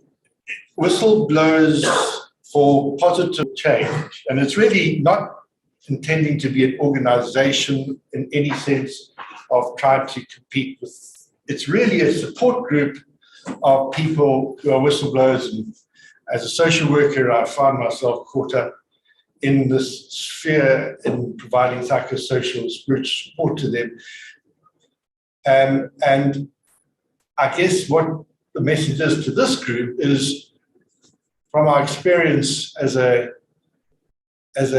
solidarity grouping, as a support grouping, we just so desire to see initiatives taken to ensure that there's institutionalized support as well as protection. The Whistleblower House has been a wonderful, innovation in terms of providing some of that. The lack of resources that are for them. And one of the recent news stories that we heard this week was the plea bargain that was reached with Dudu Myeni about her then paying a fine of 60,000 rands. 120,000 was fined, but then suspended half of it. And you might have heard me kind of getting on my hobby horse in the media about how outrageous it was, really, about the fact that the National Prosecuting Authority missed a very important trick.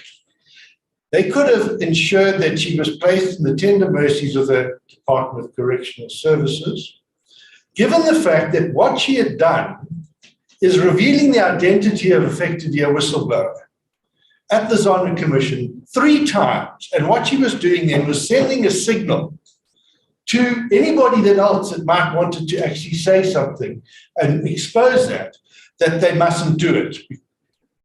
I'm told that Mr. X has himself not come to any harm, but how many other people were intimidated by that? And the last point I want to say is that we don't like the term the whistleblower. We prefer the term witness bearer, because the whistle should be blown by a competent authority. If you think of a referee in a soccer game, they're the whistleblowers, and they see wrongdoing, and they issue red cards, etc. So the implied in the whole concept is that there is a social contract between citizens and state. The state should be blowing the whistle, arresting and charging and dealing with people. Citizens should not have to be doing that, but we have to do it. We have to continue to bear the heavy burden of being witnesses to wrongdoing and not seeing the wrongdoing corrected and dealt with. So, and that can only happen if society at large takes up the struggle. And I have to say to you, Gretley, as much as I complain about the fact that the NPA has missed a trick, at least we're seeing civil society mobilizing. And I'm so thrilled to see now we've had Whistleblower House, and now we've got South African Institute for Responsible and Accountable Governance, and we're seeing civil society blooming again. And I just want to say that is so encouraging for us as a grouping to know that we're not alone, and that I can do my bit in terms of providing support for individuals as they come to terms with this. But there has to be a change on the larger institutional side of society. Thank you.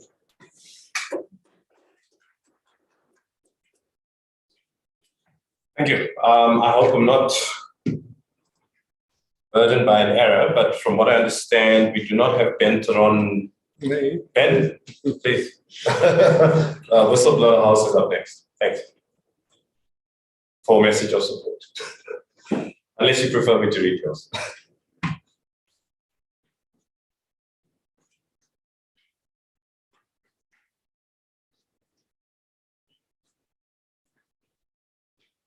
I sit and listen to whistleblowers daily, and I get emotional.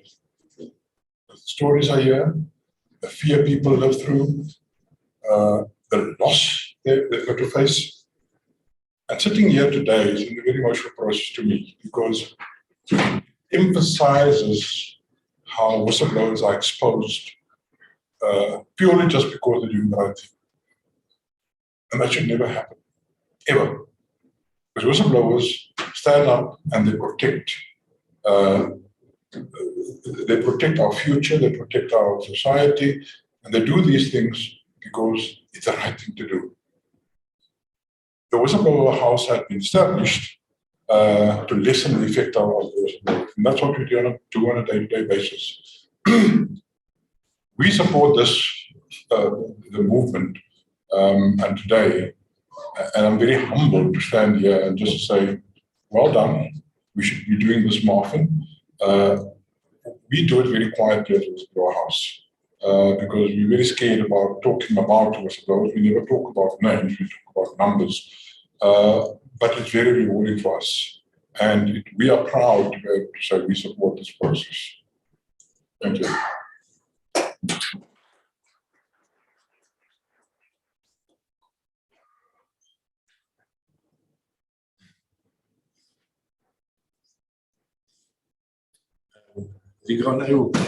Can I just also say a word of gratitude by way to GIBS, the Gordon Institute of Business Science. In November last year, they released their report on a research report on whistleblowing in South Africa.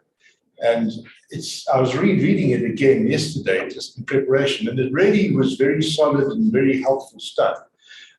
Maurice Hadebe, the dean, was unable to be here. He's just got back from overseas and is not well from his travels. But I just wanted to, in this action, say that we need to really acknowledge, because GIBS committed themselves to being a safe haven for whistleblowers. And that is why we are here, in a sense, at no cost, to enable us to actually further develop our program. So you can have this podium back. I was just snatching an opportunity. No, by all means, by all means. My apologies for that.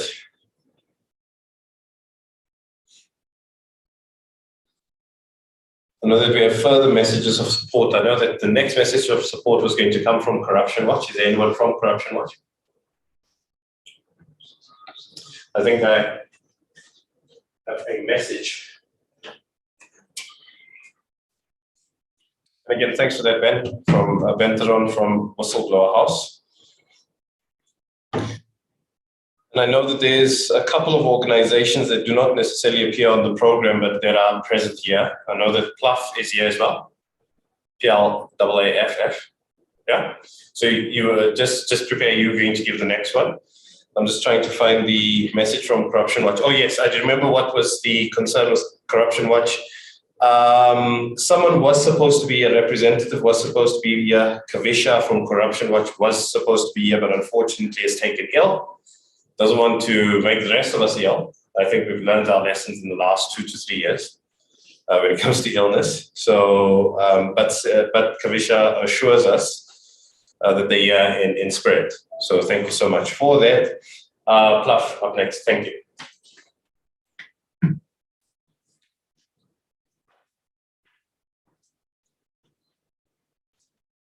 All right, good afternoon.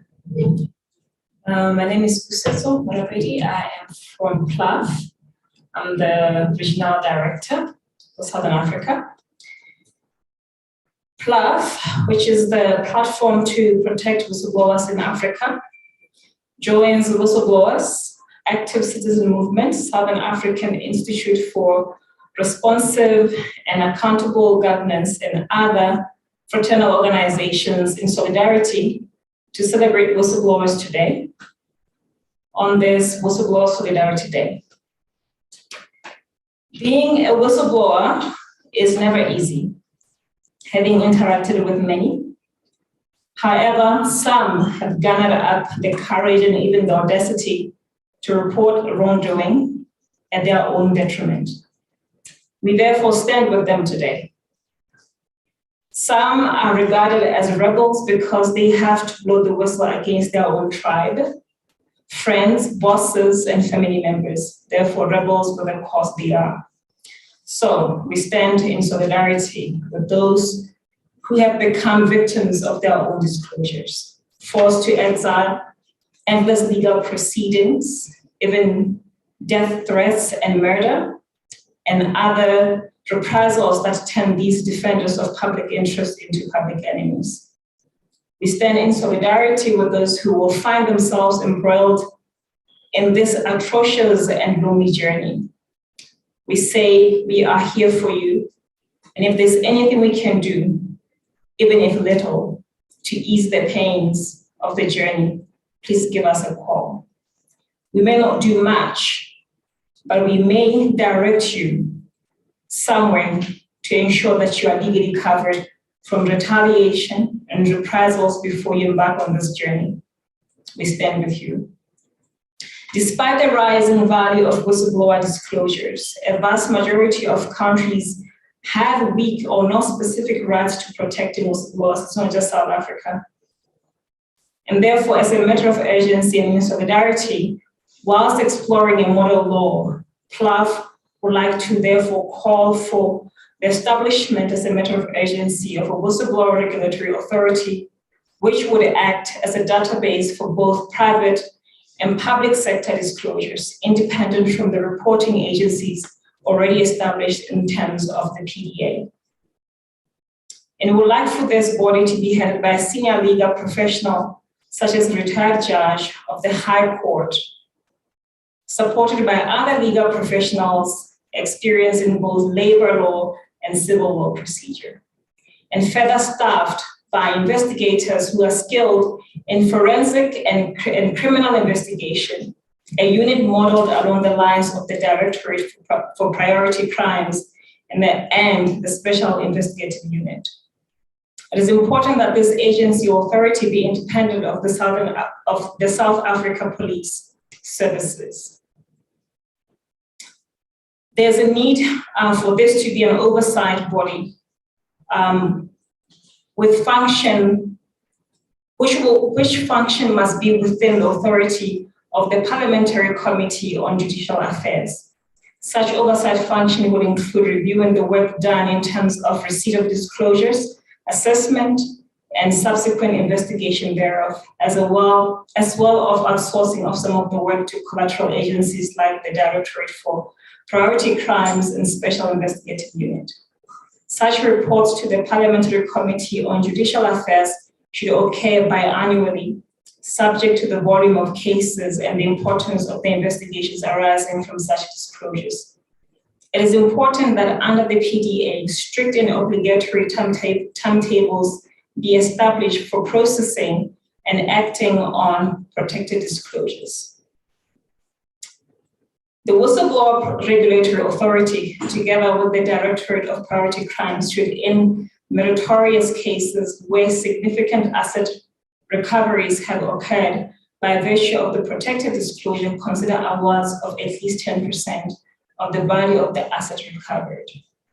It should be noted that foreign jurisdictions like the US have adopted such a scheme with some success. In the recent testimonies before the State Capture Commission of Inquiry, testimony has emerged about the financial losses incurred by the whistleblowers because of victimization. It may be appropriate to consider financial awards as suggested. The PDA should expressly state that it is to be read with the relevant legislation that it impacts its practical enforcement, such as the Labor Relations Act, Witness Protection Act, and Companies Act, and others.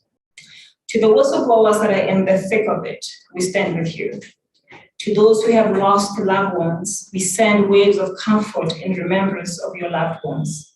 To those who are yet to blow the whistle, we would like for you to do it safely. Seek legal advice prior to blowing the whistle. We stand with you. Thank you very much.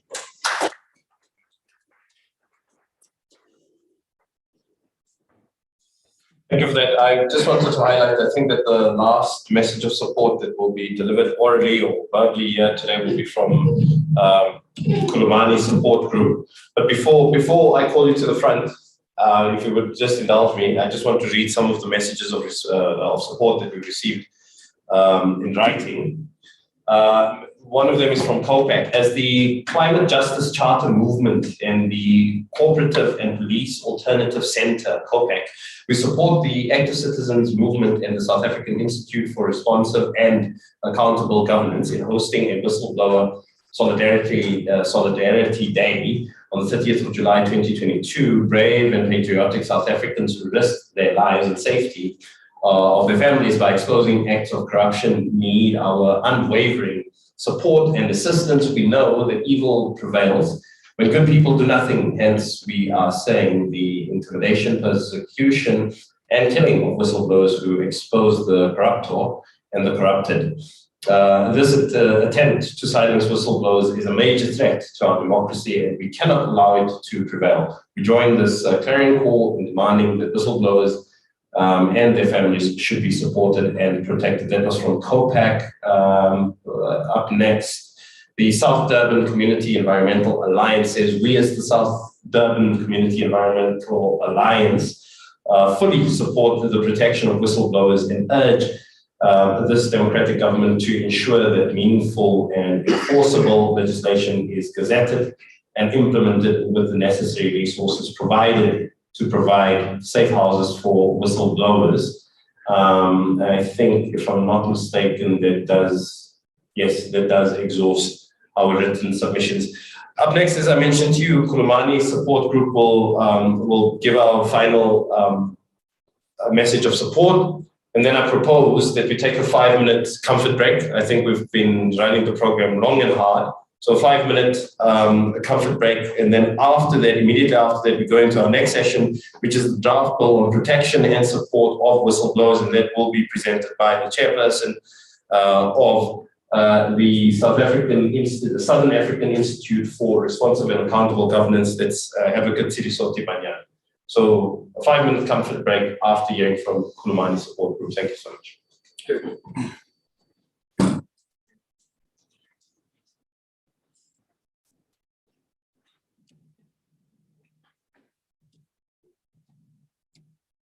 Thank you very much, Vishnu. I think. Sorry. Oh, sorry. Yeah, I think it's fine. While we're busy with that, why don't we have a coffee break with some coffee and tea outside? I am Marjorie Jobson, and I am the National Director of Khulumani Support Group that has been standing for speaking out on issues of our past, our historical trauma, and since the transition. And so I wanted to just put on the agenda often some of the invisible whistleblowers who are more in more remote places who end up coming to Khulumani. We've been dealing with many, many issues from very ethical traditional leaders who are being deposed unlawfully, are having their personal numbers put into other people's hands. We have had multiple engagements with the premiers, with the Human Rights Commission officers in those provinces, with the public protector in those offices, and all of them cover up the backs of each other, and they do not deal with the terrible things that are actually going on in more remote rural areas. It's a huge issue for people because they are incredibly vulnerable when they speak out in those cases. I wanted to also mention that I am particularly concerned at the moment. I've just had to be in Mangaung for 2 days, and I tried very hard to try and meet with a very brave whistleblower in Bloemfontein, who is in hiding, who is not taking calls, even when I try and signal in other ways. Patricia Mashali, she is brave, she's speaking out everywhere. She has been the person disclosing what has been happening in the special assignment programs. That first one was last week, and the next one, part 2, is on Tuesday night at 8:30. All that information about the disaster that's going on, the terrible experiences in the South African Police Service, for which she is in hiding with some help from Whistleblower House, which is very grateful, but I could not get hold of her. I was particularly keen to actually try and see her if possible. It was a women's dialogue meeting I was at, and so I really have a very serious concern about her at the moment. I wanted to share the other area in which there are still very few people able to speak out is we get approached by very senior people in political offices in national departments. And it is incredibly threatening to them to even find how to get the issues addressed. I had a conversation with Professor Cheryl Hendricks this week in Cape Town because these people who are hugely important in the work that they are doing in national departments and are being sacrificed, they are being targeted, they are being enduring the most horrendous sexual harassment. And in talking with Cheryl Hendricks this week, she was telling me how widespread this is across our national departments in government. So there's something very sick in our national departments. A lot of it relates to extraordinary lengths of sexual harassment going on. And so I had a message from the one whistleblower this morning to just say, I'm with you all in thought. I cannot be there, of course. So then this past 2 days, I've spent quite a lot of time with a very senior management person from the University of the Free State. And she is undergoing the most horrendous attacks, also for standing up for the right things in the academic setting. And we did put together sort of a collation of experiences in the academy.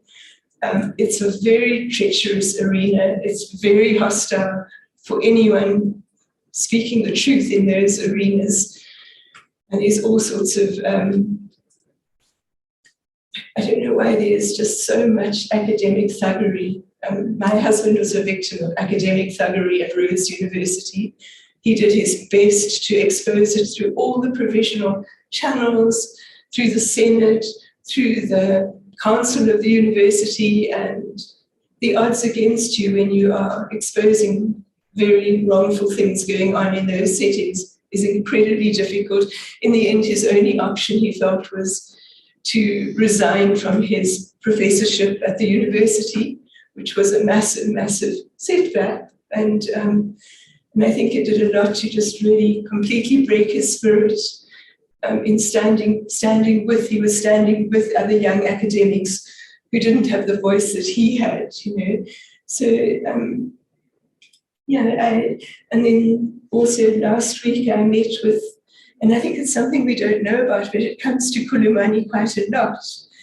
I met with the daughter of Claire Stewart.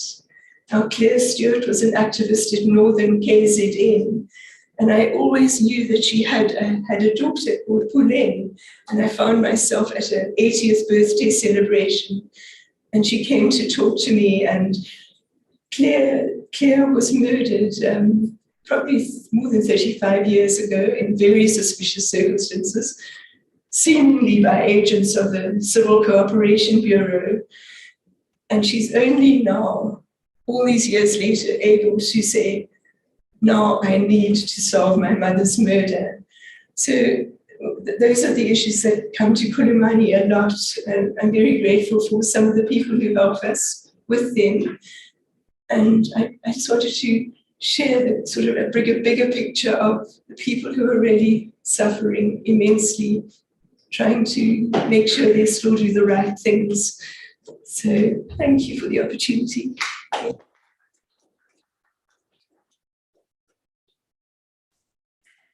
Thank you so much. And I think, again, giving us a broader perspective, a broader spectrum of where whistleblowers find themselves, where people are put under pressure to keep malfeasance secret, for lack of a better term. I think that commences our 5-minute comfort break. As Coogan had highlighted, there's coffee and tea just as you step out of the venue.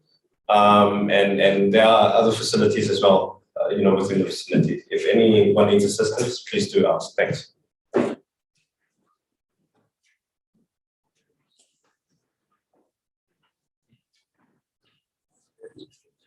Hello.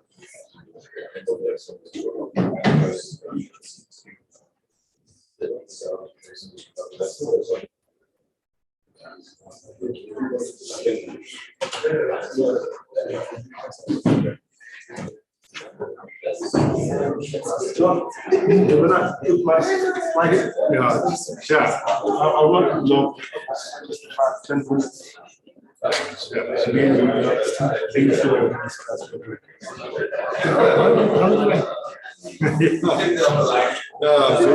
time. At least the momentum. You're saying that 80 minutes left? Yeah, yeah. I mean,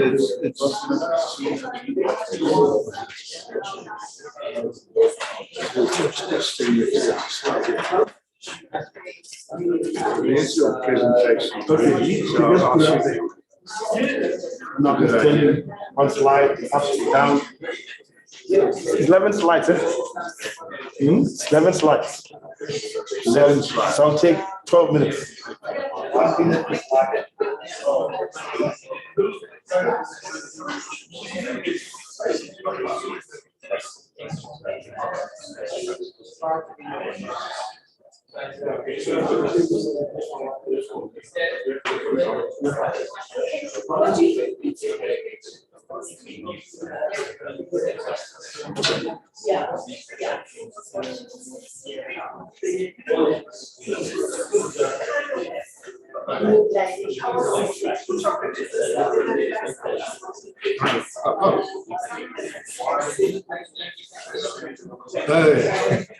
Well, okay, let me try and read it. I tell you what.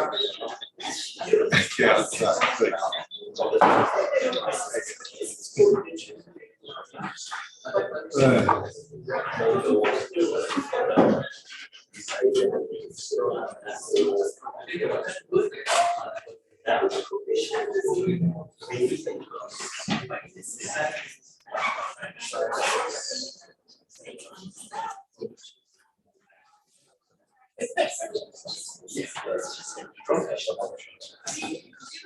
Those extensions, well done. We supposed to meet someone we and I spoke a few months ago. Yes. Good to see you back. I told him after it's great for what you've done. The nice thing for us is how we go way forward. And I want to know that. Okay, cool. Thanks.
Yeah, I see.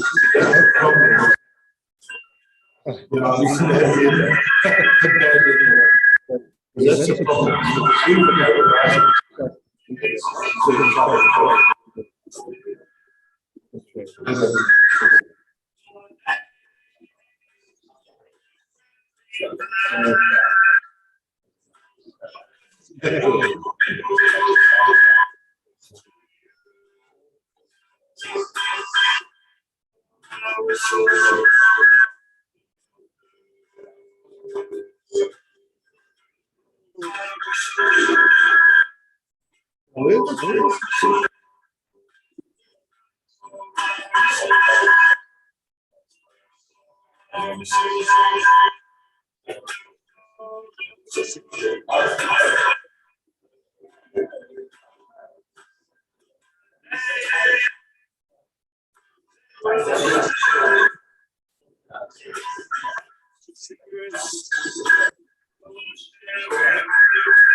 Still good with you, Jack?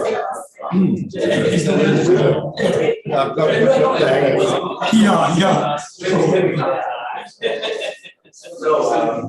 was saying that I've read something you read my teeth.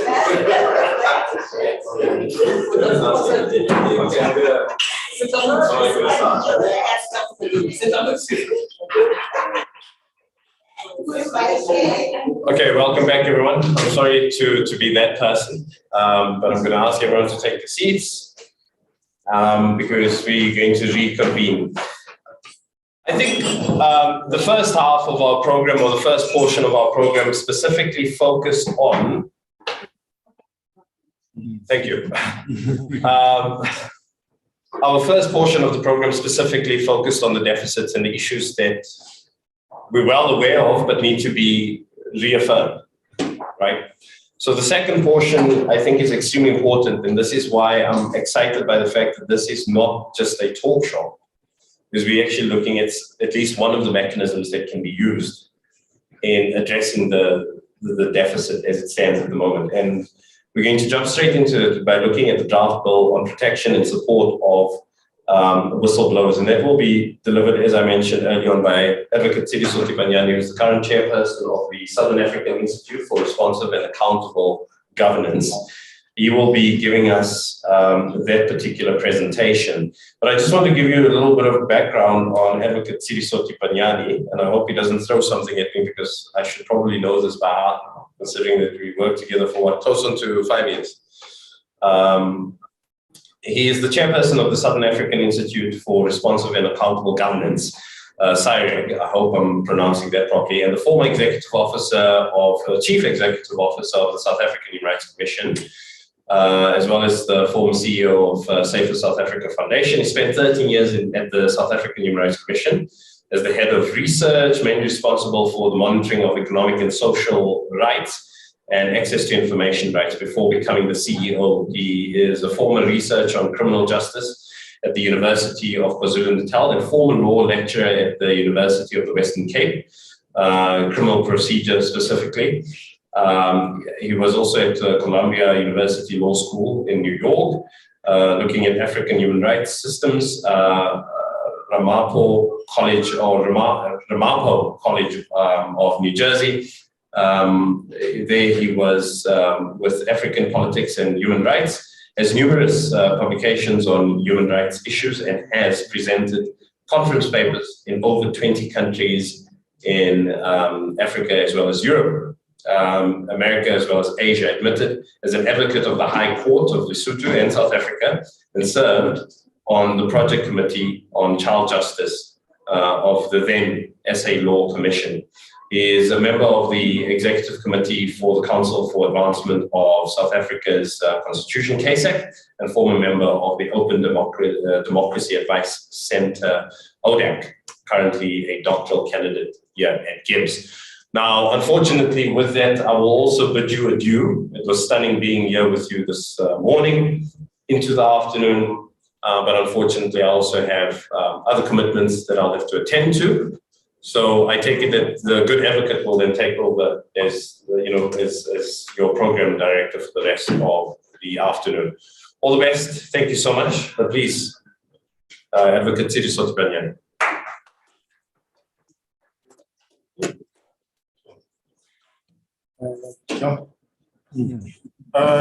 Thank you, Ash, and thanks, colleagues. This is really a product of discussions in civil society and elsewhere about the gaps and inadequacies with the current PDA Act, which was passed in 2000. There have been demands for changes in the law, and unfortunately, nothing much has happened. So there is a draft bill which defend our democracy campaign. We also help to circulate to as many NGOs as possible for further inputs, and then we'll see how we can use this to lobby for changes in the current law to ensure better protection for whistleblowers. So this is just the outline of the bill, which we'll refer to very briefly. some say, along the draft bill, which we will share with everybody here, as well as through the DoD. So basically, the purpose really and the preamble is just to ensure that, in line with the provisions of our constitution, that we encourage people to disclose wrongdoing and corruption, and that there must be protection, for people who are whistleblowers. And then the objectives really of the Act is basically to give effect to the letter and spirit of the Constitution, protection and support for whistleblowers, the criminalization of legitimate action against whistleblowers. That has been one innovation which was saying that it must be a criminal conduct if you victimize whistleblowers, and of course then remedies for the victimization of whistleblowers. And then another interesting development, the need for a whistleblower protection and support advisory committee in the Ministry of Justice, and the greater public awareness around the whistleblowing and the Act, as well as the compliance with international law, because we have ratified treaties here, which requires us as a country to ensure that there is proper protection for whistleblowers. Now, we've just defined what detrimental action is all about. One of the gaps in the law was that the PDA tends to protect people who are linked to employment or as consultants. Outside that, there is no protection, unless you fall under witness protection as a for criminal matters. So there's definitely a need to expand the protection for whistleblowing to anybody, not just people who are linked to place of employment. So you might be running a spaza shop and then whistleblower, then you get victimized. You can't use PDA as a means. So that's a clear gap in the law. And of course, here is some of the points we're raising, that there must be protection from the date you've made proper disclosure through an authorized person. And there must be no civil or criminal proceedings against someone who has made protected disclosure, unless, of course, it's in bad faith. And then there has to be protection of confidential information. This also includes the identity of the person. We saw now in this case, of course, that is actually what happened. And also proposing that the fines must be quite steep, 100,000 rand or imprisonment, not exceeding 10 years. And also the issue we raised earlier on about the criminalization of victimization of whistleblowers, that there must also be a fine up to 10,000, 100,000 rands or imprisonment for 50 years or both, because of the serious nature of the victimization. And of course, people can also get protection under Witness Protection Act. Again, that also has to be looked into as to whether is it a proper protection or not. We took the case in the commission from Mr. Zulu and we won, but then they put him in such a horrible situation that he actually left. So again, there are weaknesses as well under protection, under Witness Protection Act. And then, of course, there must also be legal assistance for those who are being victimized. As we know, currently, people have to fend for themselves. People like Martha, when they're being victimized, must go to court. The court role can take forever, labor court, and whatever. And that also then discourage people from being whistleblowers. Now, the other part of introducing is about complaints for detrimental action. That if you are a victim of victimization because of a whistleblower, there must be a body where you can go to, which can then deal with those matters. And we're saying that the Human Rights Commission has a mandate to investigate human rights violations, and it must actually come to the party. Because at the end of the day, the victimization of whistleblowers is a human rights violation in all its forms. And yet, we have limited avenues where you can go to. You can go to CCMA or Labour Court. But we have the Human Rights Commission, which has been sitting here with a clear mandate to find appropriate redress where there has been a human rights violation. And therefore, the Commission must be a body like this or any other body, appropriate body, where people can go and not pay from themselves to say, I'm a victim of a human rights violation through occupation, through a victimization as a whistleblower. Please, let the systems run. And therefore, those are some of the measures which the Commission can then, act to on behalf of the complainant, claim for damages, interdict, stuff like that. This is what the Human Rights Commission does in any case where there are human rights violations. And we go to court, we make findings, we have hearings. So we should do the same thing for whistleblowers. And of course, courts also have to play a greater role. And I think the courts also have to be a little bit more sensitive about the plight of whistleblowers and be able to exercise their powers in a much better manner than they are doing currently. Then there's a section of general provisions where again we're saying that there has to be a fund for whistleblowers. Those who save the country lots of money through whistleblowing, they must also be rewarded. One might even go further and say maybe we should even have awards at the end of the year where we recognize the whistleblowers for the role they've played in defending our democracy and human rights. Then we're also proposing that the Minister of Justice, who's in charge of this act in many cases, there must be an advisory committee there which will assist the minister to make sure the act is being implemented properly. 22 years later, nothing much is happening. You don't even get reports from the Minister of Justice as to what is the part of whistleblowers, what is being done, nothing. So there are some of the bodies we're proposing there who can then sit in this advisory committee if it's accepted. Then of course, this is what the advisory committee will be doing to advise the minister in terms of how the act is being implemented and many other things. Now, interestingly, if you look at PEPUDA, there is an advisory committee there which is supposed to advise the Minister of Justice on PEPUDA. 20 years later, since 2016, that body hasn't met at all. So you can see already some of the problems we're having about having these fantastic provisions, but they're not being implemented at all. And there's a memorandum at the end of the bill, just to say, well, we need to encourage citizens to expose acts of corruption and wrongdoing. There needs to be a massive public swell where we say no.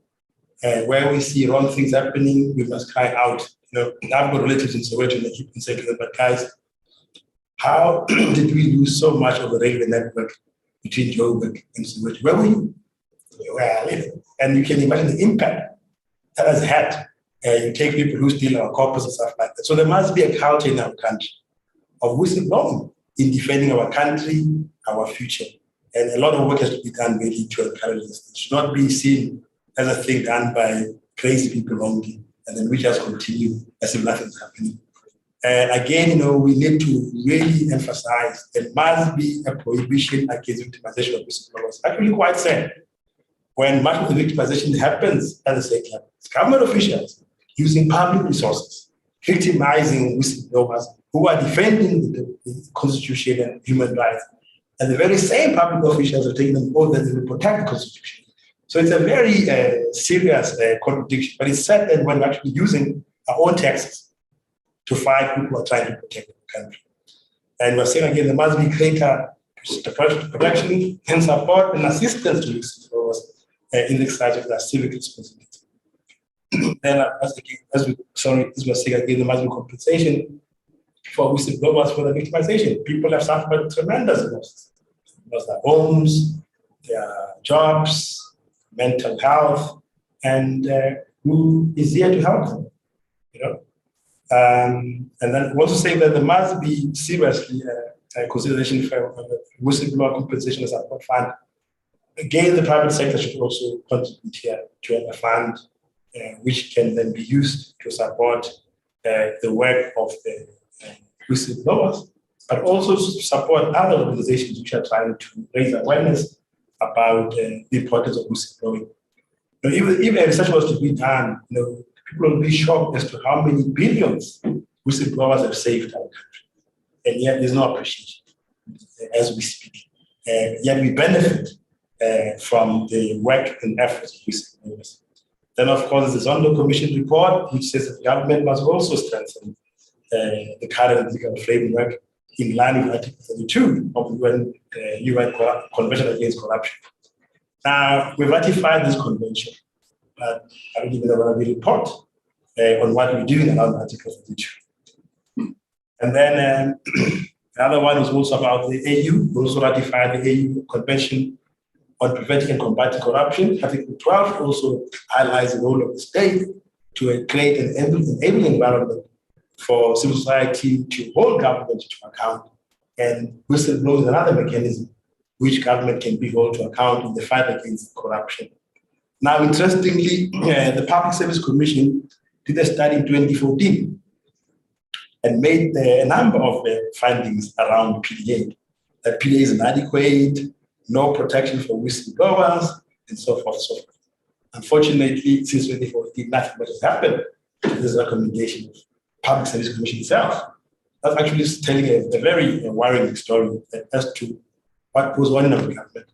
We even ignore recommendations of our own Public Service Commission, but also maybe one should also ask the Public Service Commission themselves. What have they done with this report of theirs since 2014? And what have we done also as a public? Here's a report from Public Service Commission. Listen, this act, even though we're only focusing on the civil service, but there are gaps still for civil service. So thank you, colleagues. I hope I didn't lose my voice that much. Thanks.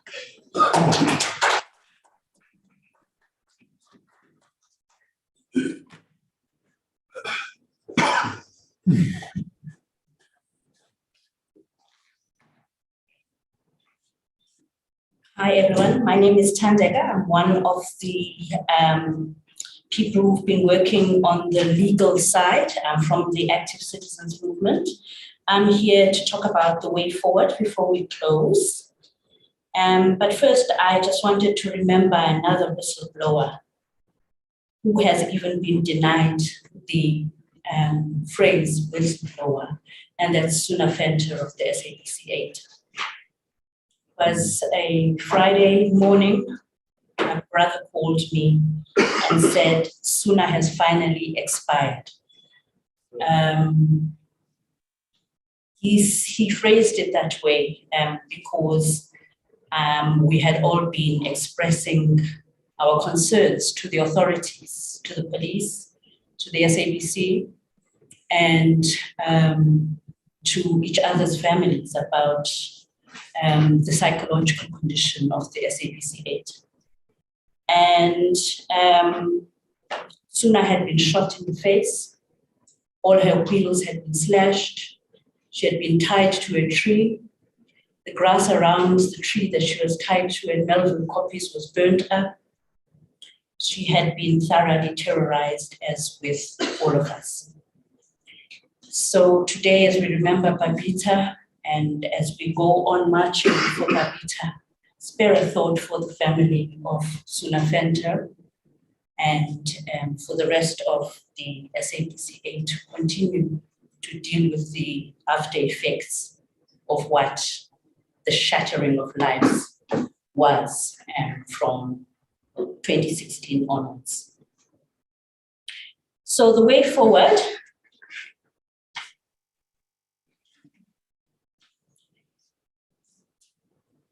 comrades, we're going to have a petition, and this petition needs to go out to the furthest regions of the country, and it needs to be taken out there by us. We are to collect as many signatures as possible so that we can prevail upon Parliament and to prevail upon the Ministry of Justice and the President to change the PDA as a matter of urgency. This is also a build-up of and a way of mobilizing the population around creating a culture of whistleblowing and a culture of whistleblower support. So this petition must be taken by each and every person. Now, in the winter of 1952, Nelson Mandela, supported by Mr. Kachalia, went around the country knocking in every door, in townships, in countrysides, and so on. They were introducing the Defiance campaign, which became one of the most successful movements against corrupt laws. Now, against the apartheid laws. Now, we see this as the beginning of what could possibly be an anti-corruption movement in our country. We need to take this petition forward. We need to take responsibility. Each of us needs to be the volunteer in chief. We're not going to elect like Mandela and Kachalia were elected the volunteer in chief in number 2. And Kachalia had, in 1907, supported Gandhiji as one of the resistors. And so we are going to consider ourselves, each and every one of us, to be volunteer-in-chief and take this petition to all the far reaches of the country. And we will gather those petitions at the end of September. Thereafter, we will follow through on a meeting that we are set to have with the Department of Justice. It must be said and noted here that the reluctance of the department to engage with us on issues of whistleblowing is noted. But we do not have the luxury of blowing up meetings, and we need to persist in our quest to sit down and get binding resolutions between us as civil society and the Department of Justice. So we will pursue them for these meetings until we have concrete resolutions about how to proceed. But that does not negate actions that we will be embarking upon that fall outside of our negotiations with the Department of Justice. Comrades, we need to take forward a case in the courts. And the case of Babita's daughter is a serious one that we all need to consider. Whether through civil action, we need to hold the state accountable in some way.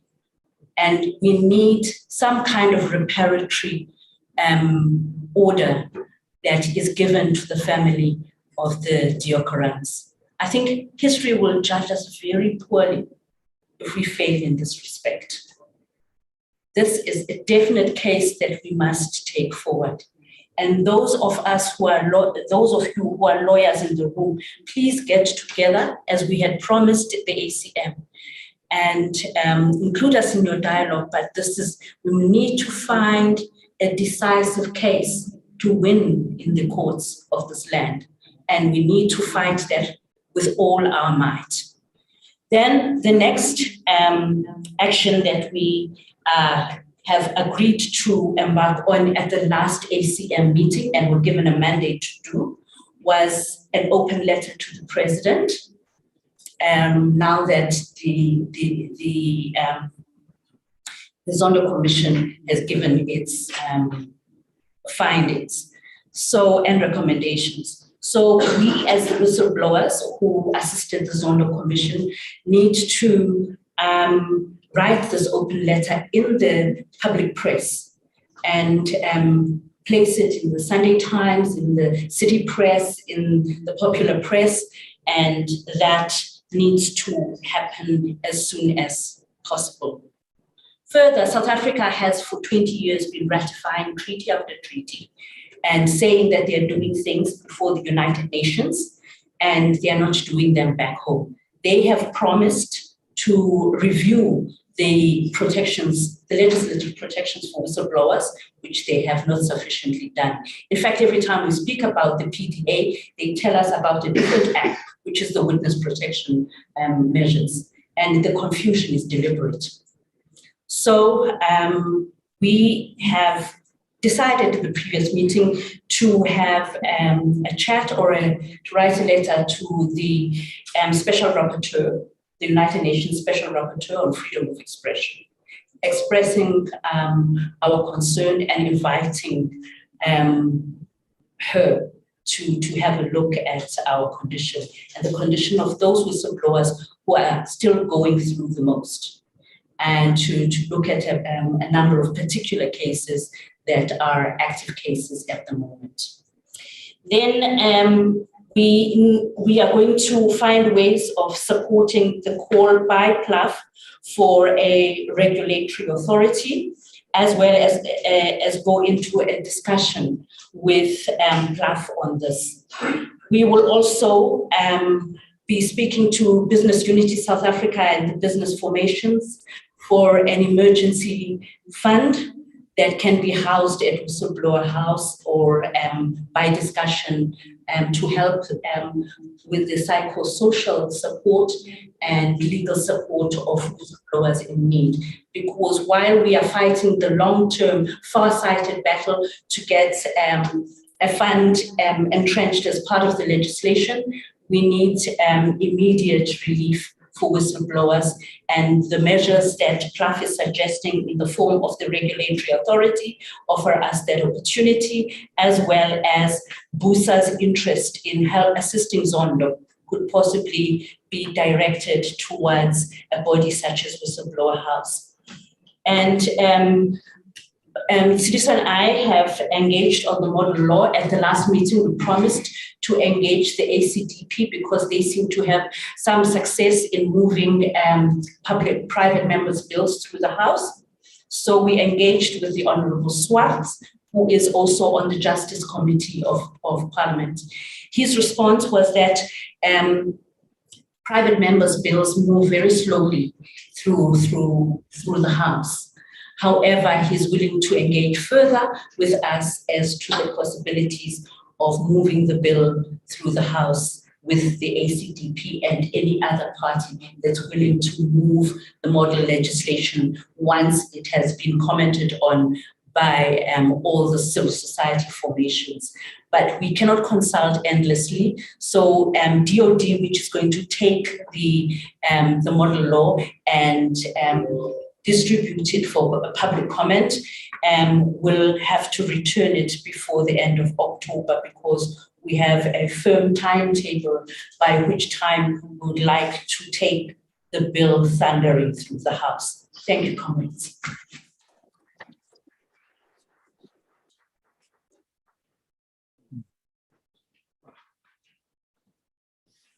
Thank you. I forgot that I was asked to chair so we'll now get a thanks from the band, from the corruption, sorry, lower house. Thank you.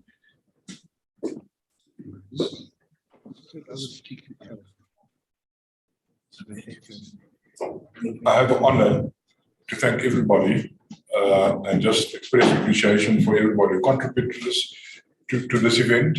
I'm hoping this is the beginning of many of these. What we need to do in South Africa is to change the conditions of whistleblowers, change the discussion around whistleblowers. They should be celebrated. They should be rewarded. They deserve our absolute appreciation before the stuff they've done, not treated the way they are as dogs of society. And that should stop. And I'm hoping today is the start of a wave that will happen in South Africa and across the world, where whistleblowers are absolutely carried on our hands and appreciated. Thank you for all the speakers. Thank you for the organizers. John, you have been a pillar in this process. Thank you, everybody, for coming. Thank you for everybody on that's virtual. I'm honored just to say thank you to everybody because we need to make a difference in the whistleblowers environment. Thank you.